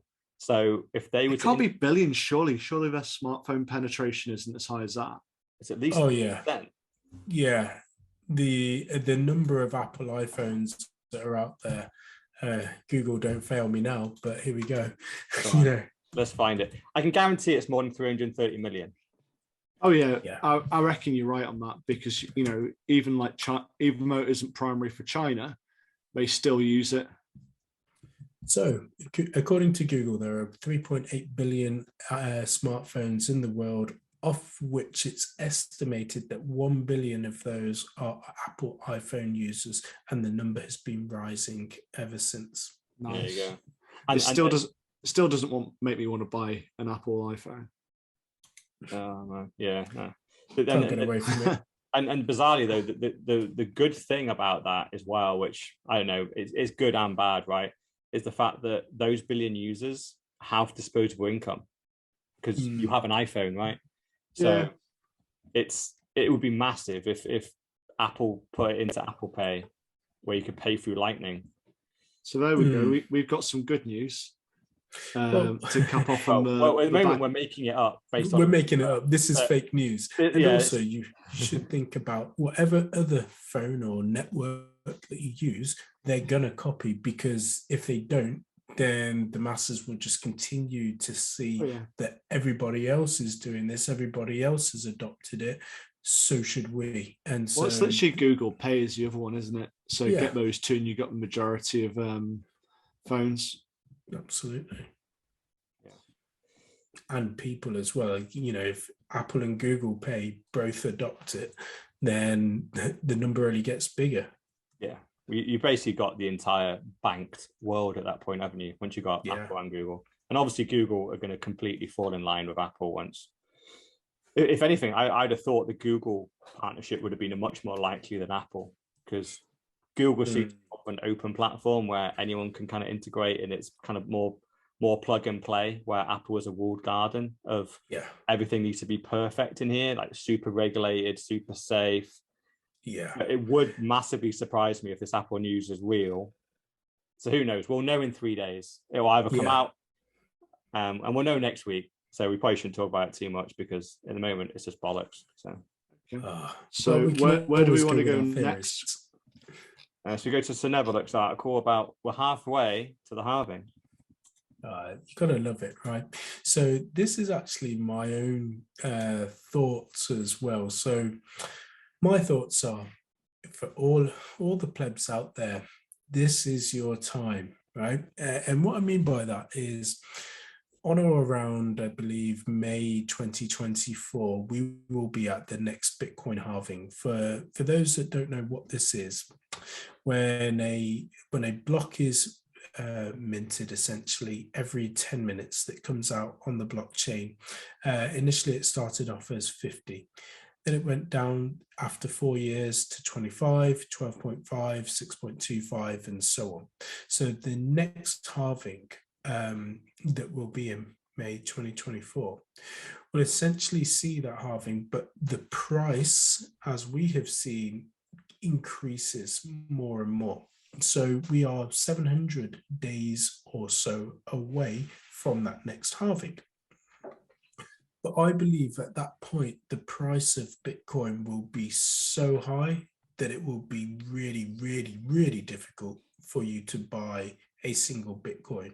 Not that it's not already difficult to, shell out roughly 35k as of today's recording on the 5th of April. So we are, as I said, halfway to this. Yeah, and what tends to happen on price, because like you said, right, so the main kind of market dynamics of that is the way Bitcoin comes out of the system, which, by the way, actually you were talking about, and we were close to 19 million Bitcoin being out of the system of the whole 21 million. We hit that. We hit 90%. Yeah, we hit that in the last week. So now there's officially 19 million Bitcoin out in the system. And the way the Bitcoin gets out into the marketplace is through this. Like you said, every 10 minutes, a portion of Bitcoin gets produced as a reward for mining the block. You get some Bitcoin. That is where Bitcoin essentially gets created. Once we get to 21 million, that's it. No more block rewards. You only get the fees for the block instead. And the reason why it tends to impact price so much is the people that are mining these blocks tend to be miners, and the miners spending a lot of money on energy. So as they receive essentially half as much Bitcoin, it means they can sell half as much Bitcoin to pay for their energy. So essentially the supply of Bitcoin goes essentially from 50 to 25. We're currently on 6.25. We'll now go down to like 3.1 for every 10 minutes. Yep. So the supply of Bitcoin will get halved again in about 2 years' time, which just means essentially there's less sell pressure. Less people are selling Bitcoin, and the Bitcoin is getting more and more scarce. And essentially, so at the moment, like we talk about inflation a lot in fiat, at the moment, Bitcoin essentially is inflationary to a certain degree. It's got a 21 million fixed cap, but because we've only got 19 million at the moment, Bitcoin is still coming out. It is inflating. It's just it inflates to a cap, then it stops. So if we go forward about 20 years, essentially 99% of the Bitcoin will all be out and inflation will be essentially zero in Bitcoin. But at the moment, I think there's about $90 million worth of Bitcoin is mined every single day. So that gets halved to 45 million. And at the moment, that is if perceived as sell pressure. So you can almost perceive, and this is all like you're guessing really. We don't really know whether the miners are selling this Bitcoin. Chances are, if you're that invested in Bitcoin and have spent tens of millions on building huge mining farms, you're obviously holding that Bitcoin, right? You're very deep down the rabbit hole to have done all that. It's unlikely you're just mining 6 Bitcoin, finding a block and then dumping it for fiat just to pay energy. It's very unlikely that's what you're doing, but you are undoubtedly selling some. And so each of these halvings is normally a big boom, and people tend to predict that the boom is coming. So it's probably between now and the next year where the price tends to run up to predict the halving is going to prompt a rise. So the rise tends to happen a little bit earlier, which is why people get excited around the halvings, because the supply of Bitcoin that's coming out the network gets halved and people get excited by that. So when do you typically see like the crypto winters? Is it around about now? Year 2 as such? Yeah. We tend to actually we're probably right in the middle of the winter, actually, to be fair, because it tends to be a year before the halving and a year after it tend to be pretty good, but then the 2 middle years are bear market. So we're right in the middle of a bear market right now, but I think in reality, and weirdly, it's probably like fair play to you guys, because I just still thought the volatility was going to exist, but you guys at the beginning when we did this pod thought it might not. It seems to be that you're being proven right, because we didn't go crazy on price. The high in the last halving was 20k. The halving of this time only went to 60. Following the old halving metric, we should have gone to 250k. We only went to 60, but what that meant is that we only went back down to 30. So the volatility essentially is being condensed. We don't go as big off blow off tops, but it also means we don't have as big blow off bottoms either. So we're starting to stabilize. And so essentially we're in a bear market now, but from 60k down to 45, which pretty much means you don't realize. Whereas this time 4 years ago, we used to be at 20k, and right now we'd be at about 4. So people are hurting when you go from 20 to 4, but from 60 to 30 or 45, who gives a shit about that? Yeah. I mean, yeah, the high of 69,000 down to where we are right now, 45. Yeah, we can deal with that. We can live with that. But I also want to talk about, the game theory as well. And the game theory is essentially, as there's only 10% left, and as it continues to get mined, people will want this. It's innate in human nature to want scarce things. And as we run up to this halving and the next one and so on, people will finally start to click and get it. There's so much more news out in terms of like the public being aware of inflation. Obviously, the public is aware of Bitcoin, and they'll also be aware of what's happening to their money and the erosion of their money, but also knowing that there's this other thing on the other side of the coin, which could actually save them from being poor. Whether you make that decision or not, that's down to your own choice. But listening to educational and fun shows such as the 4Bs will help you along the way. But essentially, I think that, yeah, when the halving happens, the price will increase. And I will even go so far as to say we will see a new high over and above 69K. Oh man, we're going to see a crazy high, like to 100K, yeah. 200K. Come on, we got to. I'm notoriously bad at price prediction, so I probably shouldn't do it. But 500,000. Oh man, I love that from Dr. 10%, who's notoriously bearish on price. So yeah. I know. If Dr. Evil 10% is throwing out crazy numbers of 500,000, hold on to your pants. It's going to get wild out there. So sell your SHIB, buy Bitcoin. You should have even bought SHIB, but yeah, sell it anyway.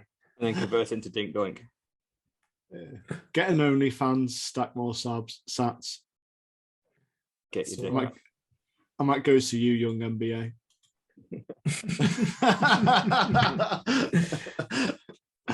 Young MBA, get on the pod.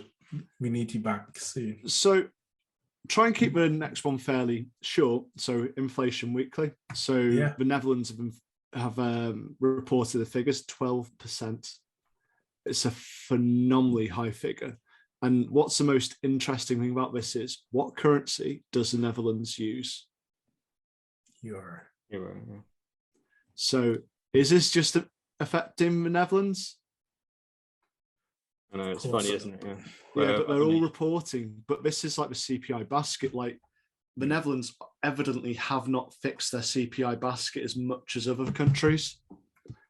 So, I mean, you've got things like, I suppose, access to farmers and fields, because Netherlands, being a relatively small country, probably imports a lot. But I think not that many countries are full of farmland anymore and produce all their own food, especially in Europe. And I have seen a lot of stories flying around Twitter of 50% increases in food in Germany. So that's particularly interesting. But, as we say with inflation, the reported figure usually times it by 2 or 3. So Netherlands probably aren't looking at 12%. They're looking at somewhere between 24 and 36% inflation. Yeah. It's just notable, isn't it? The fact that this is the first nation that's admitted double-digit inflation, which is not essentially a country going through hyperinflation. I think we've seen Turkey this month admit, what were they at? Something like 60% inflation year on year at this point. But everyone looks at Turkey and goes, well, yeah, they were absolute travesty of a country. So of course that's it. When you look at Netherlands, well, that's just a normal, stable European country, similar to the UK, France, Germany, America. Like, that's normal. Very unusual to be announcing double-digit inflation year on year, and we got our first one. So. It's about time, and it's kind of like the cat out of the bag. Do you think others will be so open? The Netherlands are they're not open. They just can't hide it. You know, Yeah. like they're admitting double digits, which, like I said, it's times it by 2 or 3. It's the same with Turkey. Turkey's saying 50%. But, you know, we've all seen the stuff across the internet, videos of how much the price has gone up of everything. And it's not 50%. It's probably 150%. Yeah. I think I remember we were speaking maybe off air just before we were recording a show where I was speaking to some customers directly in Turkey, and you know, again, they said it themselves. Yeah, don't believe what you're listening to. It's a lot more. It's the same with the UK. We claim some like 7%, but we know it's more like 20. Yeah. So yeah, as always, Inflation Weekly, staple agenda point. So I'm sure we will see more on that. So the next story that we've got on here is MailChimp hacked. MailChimp hacked. Yeah, target Bitcoin companies and fire out scam emails to steal your funds. Have you guys watched the documentary on Quadriga as well on Netflix, talking about stealing of funds? Someone told me about it, but I kind of thought I've listened to like a really good pod, and I just didn't see the value in watching the series. Yeah, it's just a single show, isn't it? I was a little bit disappointed by it because it literally was just everything that he already knew. Although I'd read really bad reviews on it saying that it really did Bitcoin dirty and just painted the whole space as scammers and stuff.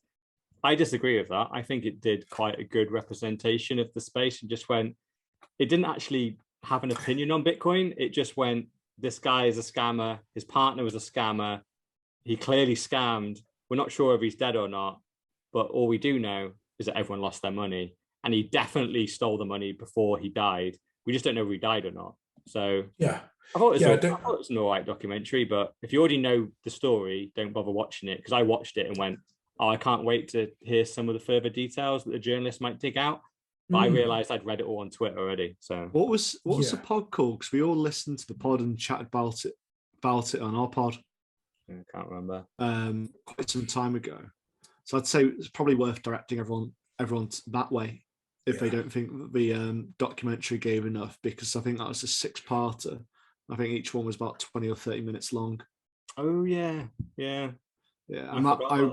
I really enjoyed that. I'd recommend that. Yeah, it was good. But this one, funnily enough, I read about it on Reddit. Someone had on it. So they've been saving up for a number of years to buy Bitcoin, and they had about $30,000 stolen.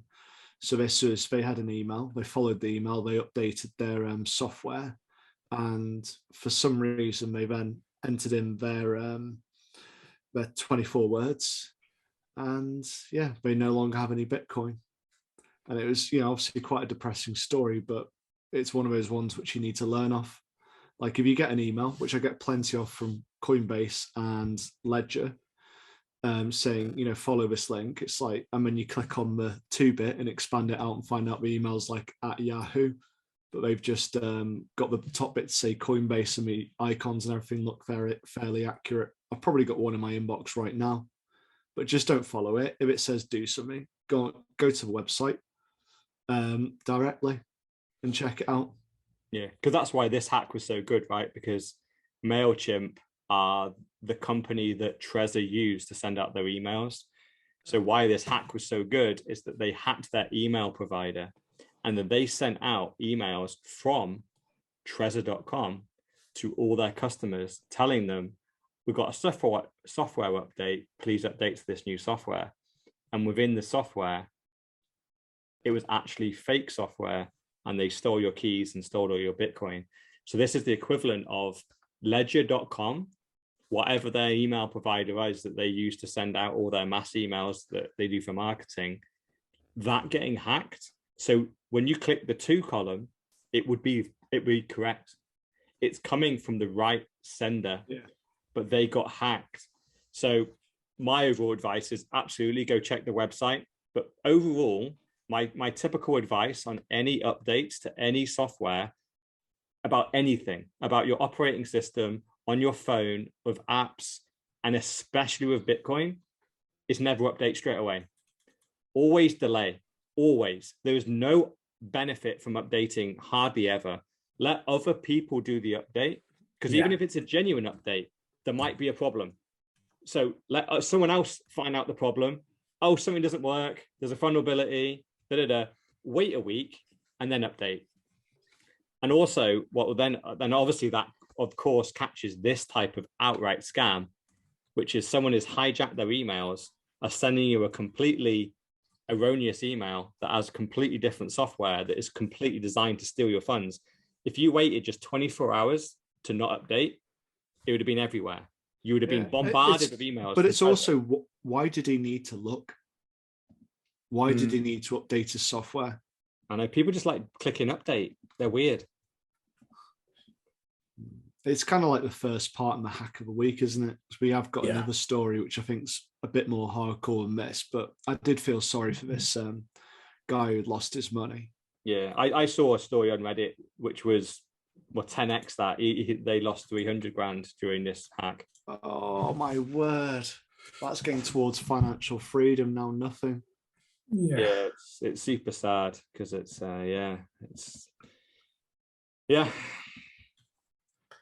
it's heartbreaking. It really is. Yeah, you just got to be super fucking vigilant, man. You got to take accountability. Don't trust, verify, right? So even if you get an email of someone you think you can trust, you make sure you verify it first. Don't just download the software. Go check the website. Maybe even go check Bitcoin Twitter. If you hold your whole stack on Trezor or Ledger, don't just recklessly update the software without checking. Just fucking hold fire for a minute. I know we said it previously before, and again, I will say this is financial advice. Don't leave your stack or any stack on the exchange. Take it off, because if we go back to the Quadriga example, if people didn't have their money on the exchange and like kind of done the test before in terms of, okay, can I offload from the exchange? They would have realized that they can or can't, obviously, then, and obviously not doing it in such a large quantity, because there was a guy on there that I think naturally he was enticed by the fact that he could get an extra 10% if he put his money into the Quadriga exchange. So he did that. So his 400,000 went to 480, and then it went into Canadian dollars instead of US dollars. Don't think that was a great thing in terms of extra money. But essentially, if he'd have done a smaller buy and tested before, he would have realized, and he wouldn't have been in that position. So do not leave your money or your sats on the exchange or anything that you want to be prepared to lose. And the next story is more about don't play stupid games. Yeah, don't leave your money in shit coins either, yeah. Yeah. So I learned about some more of a kind of crypto world, which I didn't realize really existed, because there's these little crypto games. So this is about Ronin Bridge, which I'd never heard of. And it seems like it's kind of like they called it a bridge, but they have a game underneath called Axie Infinity. Is that right? Yeah. Axie Infinity. I've heard of it. I've never heard of it. It just looks like a rip-off of Pokemon. Looks shit. No, it's not a game. Yeah, it's what they've run under Ronin Bridge. No, their computers known as nodes operated by Axie Infinity. No, right. All this story is, right, it's as though there's no game here. All this is, right, it just connects different blockchains together and allows you to exchange one cryptocurrency into another. It's a bridge, as in a bridge between blockchains. Okay, so it's swap essentially. Yeah, and all the things you're describing there are just random weird company names. There's Sky Mavis, Axie Infinity, Axie DAO. Like, these are just random bullshit names of cryptocurrency companies that no one gives a shit about. So what's happened? Operated by Axie Infinity, just reading on it. Yeah, exactly. Yeah. So essentially what's happened here, $600 million has been stolen. How did it get stolen? Right. So they had a bridge between cryptocurrencies where you can essentially change from, say, Ethereum into Dink Donk into SHIB, all that kind of bullshit, right? But the problem was they only had 9 nodes that sit in the middle. So 9 nodes had to agree that, oh, right, you're sending me $10 million worth of Dink Doink, and you want to convert that into Ethereum. So these validators have to confirm, did I receive $10 million worth of Dink Doink to convert into Ethereum? The hacker hacked 5 of the 9 nodes and basically just made sure that it always said yes to their transactions. So even though they sent no money in, it sent the money out. So they essentially just drained the entire system of all of its money, which seemingly is $600 million. I think they got something like 140,000 Ethereum or something crazy, and a load of random shitcoins. And it's just a very basic scam where if something is this centralized, and this is the same thing why we always talk about Bitcoin, why it's important it's decentralized. There's tens of thousands of nodes in Bitcoin, all decentralized all around the world, millions of miners all mining the network. That's what keeps it secure. The second you go into shitcoin land, these guys seemingly are looking after at least 600 million, probably more. They had 9 nodes that were probably hosted in the same place, and a hacker got in, hacked 5 of them, and took all their money. So even if the shitcoin you invest in isn't a scam, let's just assume that the founders actually don't want to just exit scam super fast. They're not secure. All it takes is one smart guy to get in, hack the system, steal all the money. And that's what's happened here. Play stupid games, win stupid prizes. You lost all your money, get wrecked, have fun staying poor. See you later. Should have bought Bitcoin. Bye. Well explained. And that is why he is the $1 trillion man. I'm pretty sure, well, I think the whole thing is set up for Axie Infinity. Because they even have a shitcoin for it. Of course they do. Yeah. The price of that sank. Of course they do. But yeah, it does just seem a bit silly, like the whole explanation of it, of trusting, well, your money behind that.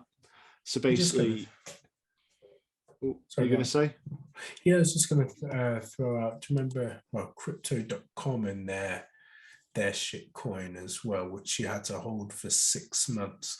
Now they had that big old marketing scheme that's gone out there, and I've not really seen much from them recently in terms of marketing. Now they're still the number 1 sponsor for F1 and on UFC, but no one's talking about how great their coin is that you had to essentially buy.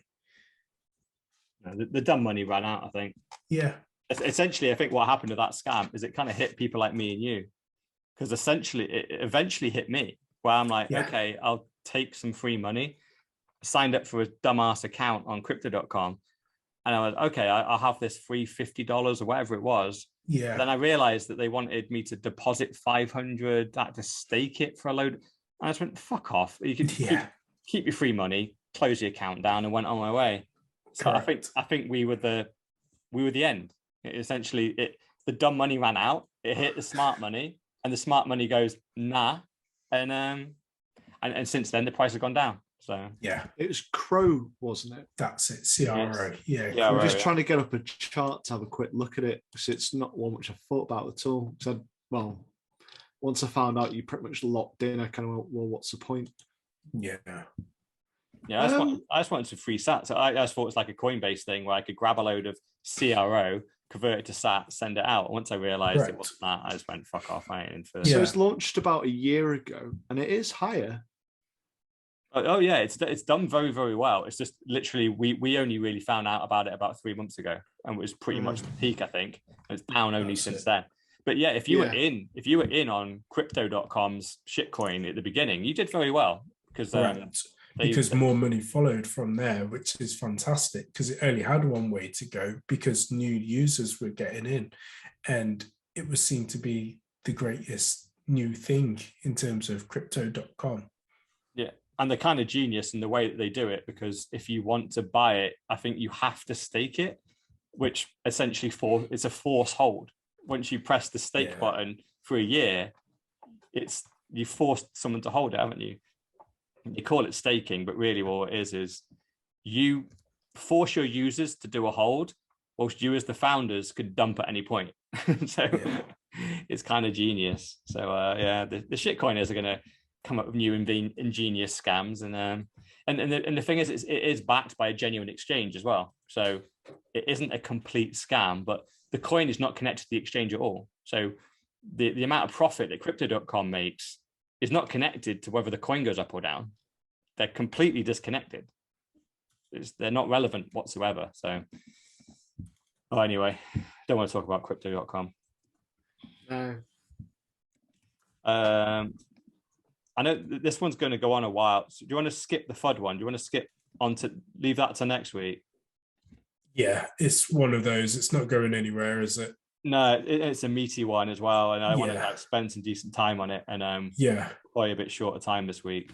Let's just jump on to Elon buys 9.2% of Twitter. That's a nice little fun one. Yeah, definitely. Well, we kind of all saw this, didn't we? At relatively the same time. I think it was 2 days ago now. Again on the Sunday, in terms of we're recording today on Tuesday the 5th.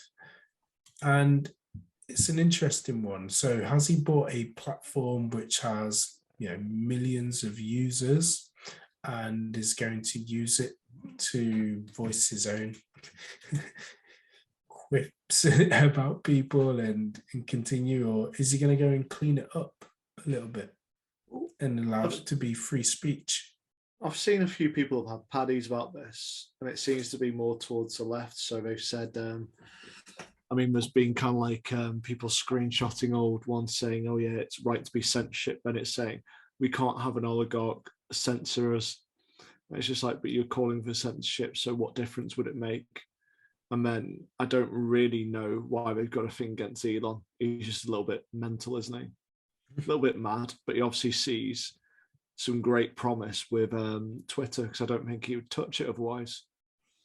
Yeah, well, I think fair play to Elon. He put out some tweets, didn't he, a couple of weeks ago, and just going, is Twitter a bit broken? Do we need a new platform? Do you feel like you got free speech? And overwhelmingly, people went, Twitter is broken. We do need something else. So I think he's gone off and gone, well, it's easy to build something else.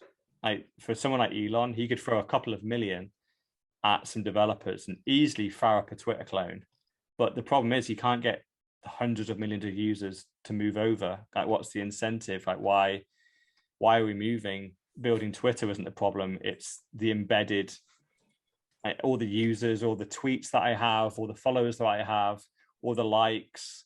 Just the fact that I know Twitter, right? It's very hard to get me out of Twitter and into something else.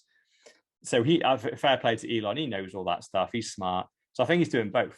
I mean, he's the number one shareholder in Twitter now, which I was surprised about. I was surprised that no one else owned more than 9%. Even Jack Dorsey, the founder, owned 2.2%. And Elon now owns 9.2%. So as overall, he's actually the largest shareholder in Twitter now. It got announced today he's got a board seat. And he also put out another poll today saying, do you want an edit button? So I think he's playing, because for the whole life of Twitter, we've wanted an edit button to be able to edit typos and tweets, especially when you write out a really good tweet and it starts to go viral and you realize you got a typo in it. You're like, oh, fuck, can I edit the typo? And you can't. It's just, I think it's just to stop people, if you put out a tweet, it goes viral, then you completely change it to something, say, horrendous. Yeah. Like Hitler did nothing wrong, after it's got like 100,000 retweets. Here's an example of people kicking off on it. So, Washington Post, Elon Musk's Twitter investment could be bad news for free speech.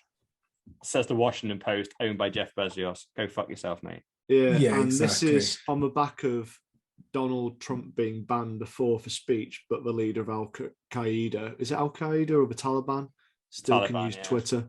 Taliban, yeah. So they can still use Twitter. So that's something quite bad about free speech. And I did see someone say the suggestion of, will Elon Musk allow Donald Trump back? Yeah, it's going to be interesting. Yeah. It'll be interesting, definitely. And I mean, ultimately, I think we said in our own group offline that this is it's a common play between the super elite and rich. So you mentioned Jeff Bezos and his ownership of the Washington Post. I also mentioned Warren Buffett and his ownership as well of a newspaper. I think he bought a really large stake in the media group in 2012. And so, Elon taking a 9.2% stake in Twitter is essentially the digital newspaper of today's world. And as he said, it's an already existing platform rather than going off and trying to build a new one. Because everyone always also talks about, and if we like and get back to Bitcoin, the code is out there. So if somebody wanted to, they could build their own Bitcoin. But because there's so many users already on Bitcoin, people aren't going to go and use the new Bitcoin. So they are happy and trust the existing one. People are already happy and trusting and using, to your point, Mr. Rollin, the original Twitter. So you can just fix it over time and then develop it. You keep your user base and probably get more as well along the way. Yes, it's a network effect, isn't it? Essentially, Yeah.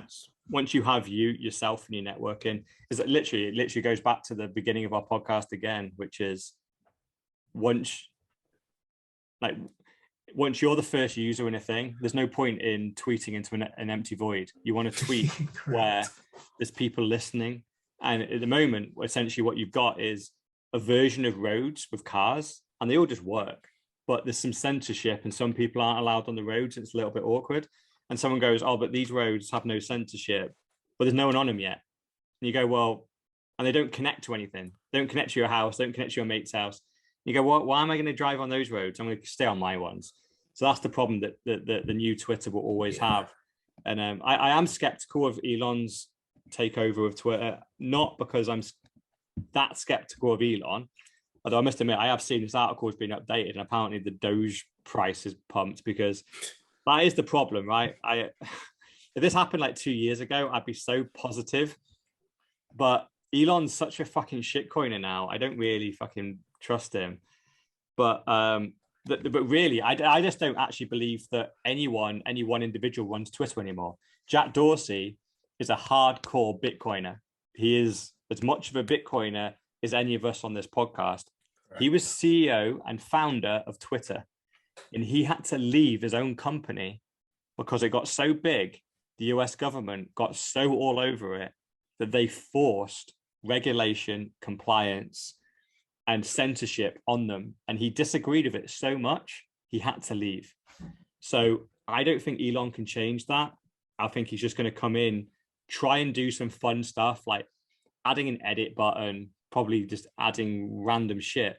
But I don't think he will be allowed to add people like Donald Trump back on. The US government won't allow him. But it's fun. He's having some fun with it. So let's see what happens. And I hope he's successful. I hope I'm wrong, and I hope Elon can have more of an impact. And if he does, because obviously I think the main reason I even added this to the agenda is Bitcoin conversation happens on Twitter. It's literally called Bitcoin Twitter.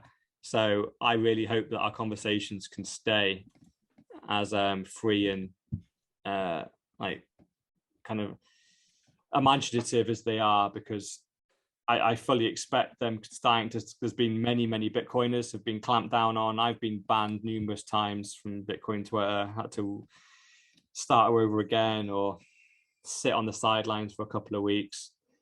And so we all kind of know the rules now, and we tread the lines very, very carefully on what we do and say, because there's constantly people looking for you to make a mistake, and then bang, once the ban hammer comes down on you, your account's nuked and you're kind of done. So I would love a more free Bitcoin Twitter where we can literally say exactly what we want, but who knows? I'm do that on LinkedIn though. I've been banned from there numerous times as well. is there a case for a number two to potentially come up? You know, there's obviously Reddit, but it's not Twitter. Reddit's a shithole. It's even worse than Twitter. Yeah, as we always say, I think that social media is very similar to money, where there's a number one and number two is 2% of the number one. It's just an also ran. So I think Elon knows that as well. So Twitter is the number one when it just comes to conversation. Reddit is it's more like a forum. You've got Facebook is for your family, LinkedIn is for your business. But if you just like the town square, like so the general conversation you would typically have in the town square, that happens in Twitter. That is where the town square conversation happens. That tends to be quite unfiltered and is genuinely what people think, which is why it's such a valuable conversation, because no one's got their company with it. You haven't brought your family association with you. It's just you and your opinion. And it's why I think Bitcoin is kind of corralled around there, because it's just opinions, and you just start to tag on to people that have similar opinions to you that you can learn from and stuff. So no, I don't think there'll be ever a number two. So someone will hopefully come up with something, and eventually once someone comes up with something that is better than Twitter, they'll become number one and Twitter dies. And so. Do I do Rect of the Week? Let's do it. So it's just good old boomers, eh? Boomers. So we got a boomer here, downloads Tinder, and says he's looking for romance, but he actually just wants to smash someone. Yeah, wants to smash Jenny. Never trust Jenny. I watched, oh my God, what's the film? Forrest Gump? Forrest Gump, yeah. With Jenny. It says he was looking for companionship with someone nearby. So you might meet Jenny from Malaysia. It's like, Mike, you weren't looking for companionship, you're looking for a smash. Yeah. He looks suspiciously like you in these pictures.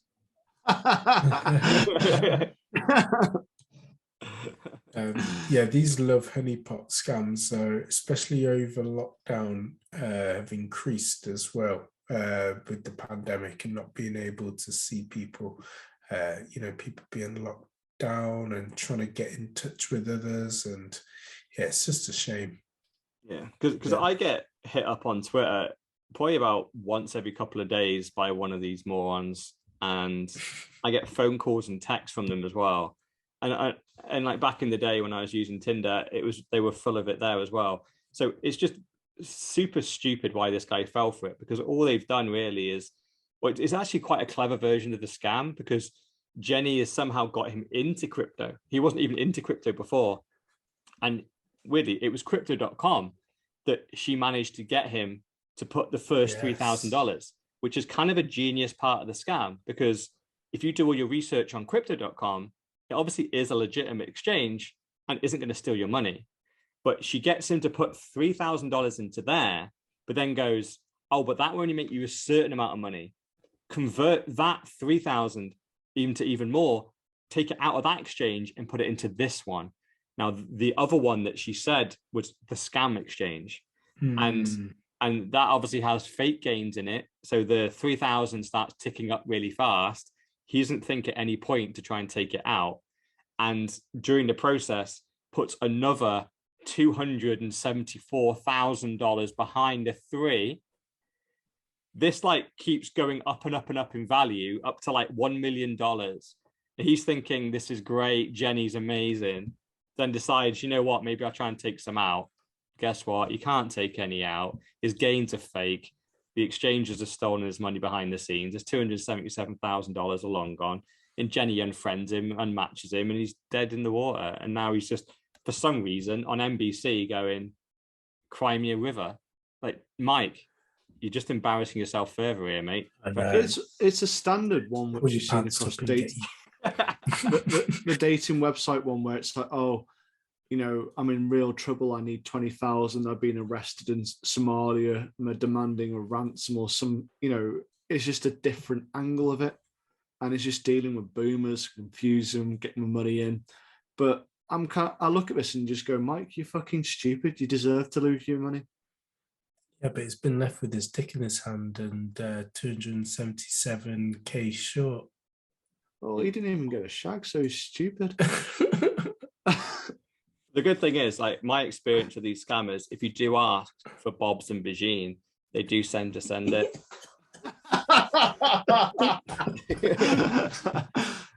I have had many Bobs and Vagine sent to me on Twitter DMs. I have to be quite careful, like opening up my Twitter in front of the missus. They're like, "What are those Bobs?" I was like, "Look, I got some Bobs." She's like, she starts to think, like, "Are you actually requesting Bobs from genuine people?" I'm like, "No, these are just random Bobs." They're not from legit. bots.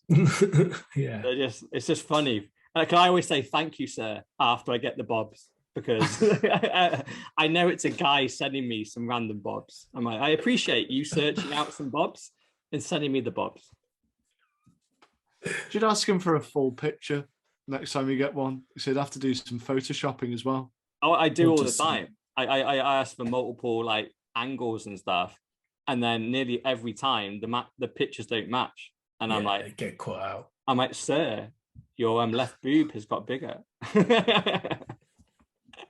They never match. It's they don't take much. They don't. Like, it's not hard to like reveal the fact that they're just searching for random Bobs of Vagine and just sending it. Whatever. But yeah, like you said, you got your dick in your hand. You can believe anything. Yeah. So never make a financial decision with your dick in your hand. That is financial. That is financial advice. Definitely don't do this. So, Shitcoin Corner, Liverpool FC launched 171,000 NFTs and less than 10% sold, with only 10,000 selling. Why did it flop, boys? You've got a big fan base. They put an announcement that they were exploring it and finding out whether there is an appetite a couple of months ago, but they looked like they just launched it anyway and there was no appetite. So it's their own fucking fault. They made themselves look stupid. But I don't feel sorry for the people who bought them. I'm kind of like, why did you buy them? Yeah, it's weird because obviously we're both Liverpool fans. So I follow them on Twitter and all that kind of stuff. And I tend to get Liverpool news in my feed.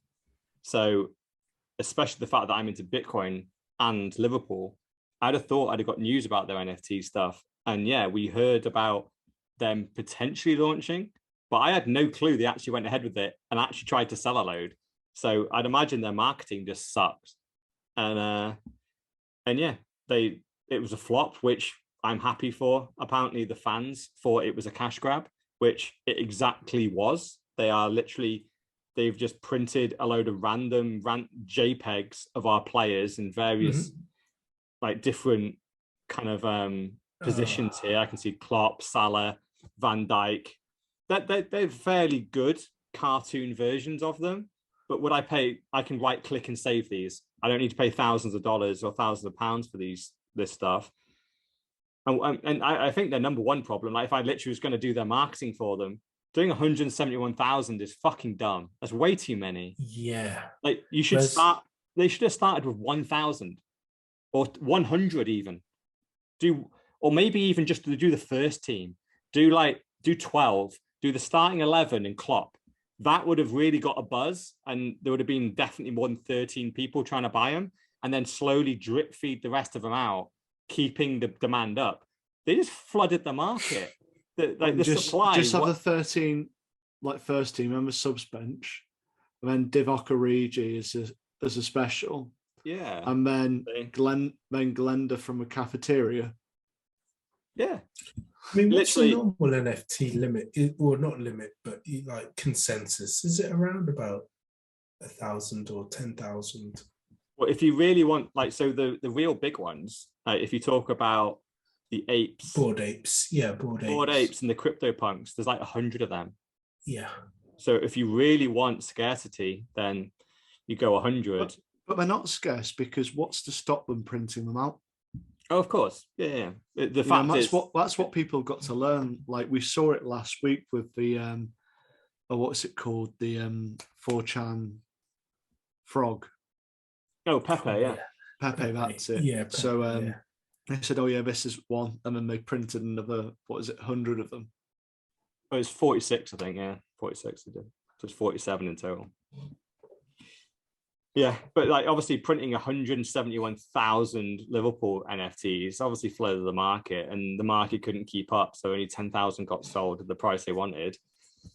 But I think it does say the money was going to charity, which all right, fine. Well, 10% of it was. Was that it?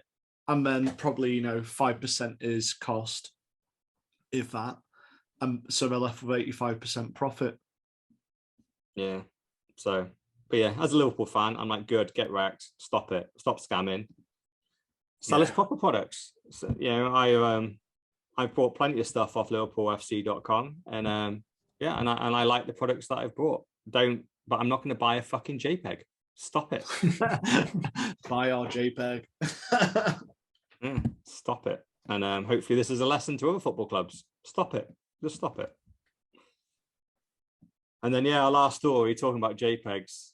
There's the ultimate JPEG. I don't know any of you guys saw this. Did you see Our Place and this random craziness happen in the last 3 days? I don't really know. Like, I looked at it and went, I don't really know what the fuck this is about. No, same. Okay, right. So what had happened on Reddit the last 3 days is they opened up a canvas. They did this 5 years ago as well. They opened up a canvas that is 20,000 pixels by 20,000 pixels.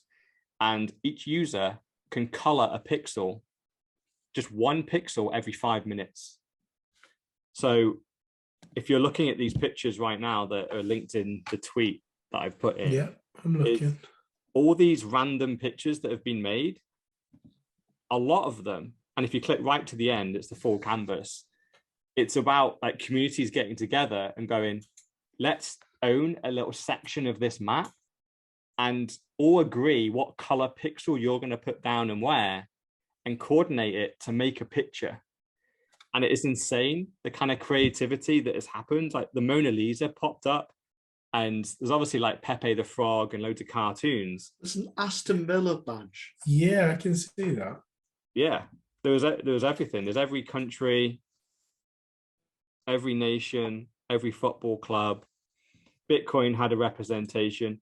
Bitcoin, and the thing is, like, it literally became like a little mini microcosm of global politics, because Bitcoin, for example, every time we managed to get a Bitcoin logo put up, we got attacked. We got attacked by all the shitcoiners, by all the no coiners. They would come in, all these Redditors would come in and try and paint over the Bitcoin logo in black. And obviously we've only got 1 pixel per 5 minutes. So I kept going back into Bitcoin and clicking it yellow. And the shitcoiners would keep putting it in black. And you would have to come up with alliances with other people to try and protect your coin. We'll protect you if you protect us. Then random streamers would come on with like 1 million people, and they would just go, make this corner black. And like 1 million people just turn a whole corner black for like 10 minutes, and you'd have to re-put all your pixels back. But yeah, it's just a little bit of fun. And it's... But then you've got things like the China... Is that the China flag? No. Which flag is that? Which one are you looking at? Oh, yeah, I'm just trying to understand which one you're looking at. On the final... On the main... It's Turkey, probably, you're looking at. Yeah, I was going to say, is that Turkey? Yeah, the one with the C in the start. Yeah, it's Turkey. The crescent, yeah. Yeah, they got 2 bloody ones put Yeah, on. they got 2 there. Yeah, it was weird how certain nations just... If anything, it was almost like which nations have the best developers, because obviously people bot it. So you just create thousands of Reddit accounts and you program it just to I'm quite surprised that Ukraine hasn't got a shitload of flags. If you look in the top left, it did. I can see it in the top left. Yeah. Yeah, top left. Oh, yeah. And weirdly, it actually was quite a nice design, obviously, because they created the flag and then they started building, like they put the president on it and loads of like Ukraine landmarks and all types of shit all over the flag. It's like in the bottom left, you got France, where you got the Arc de Triomphe, and then Zidane in the background, and yeah, you got Portugal, and it's amazing. Argentina. Yeah, it is insane, because literally, if you, obviously it's closed now, but you could go on this essentially, I think it's like 4 million pixels or something was the total expanse, and you go on there and you just got 1 pixel, and you just can click anywhere and just color it. And you just go, right, but how do you coordinate it? And then I got into and so one of the Discords that I got into was, there was a shitcoin called Moon, and I managed to get into their Discord. I was listening to them, and I was also got into the Discord of another, a Bitcoin group. They were trying to fuck over Moon. So I was listening to both, and we were just going in and constantly drawing dicks over the Moon and just blacking out the Moon, drawing dicks on it. And I was listening to them raging. So I had a couple of days of enjoyment there of just kind of It's nice to know what you do instead of having a job. Oh yeah. I was drawing pixels on a random fucking board. Yeah, it was fun. But we drew a lot of dicks. This is insight into Mr. All-In's life of retirement. This is what you have to look forward to drawing pixelated dicks and coordinating how you're going to draw those dicks using pixels with people you've never met before online. Yeah, it was even fun, right? So basically this shitcoin, it had a border with this anime group, which are super perverted. They were like weird neckbeards, but we got into their Discord. And you mean you're already a member? Nah, yeah, all right, maybe. And we got in, and we pretended to be from the Moon group, and we started a beef, and then they started fighting each other, and it was all fake. Like, we started it. The Bitcoiners started it. I was like, this is how global politics works, right? Like, this is how you start a war. You're the third party that wants to destroy one nation. So what you do is go into another nation and go, they called you a dickhead. And they're like, what? And then they started fighting, started like drawing over each other's pictures. And we just went, this is the perfect time to draw a dick. And the dick got drawn. But yeah, I think that is the end of our very long agenda that we had today. Is there anywhere where you can actually like get the full pixelated version, or can you just right click it and it's not a... I think if you go on our place on Reddit, it's all there. Okay. But weirdly, they ended this one with, they just painted it all white.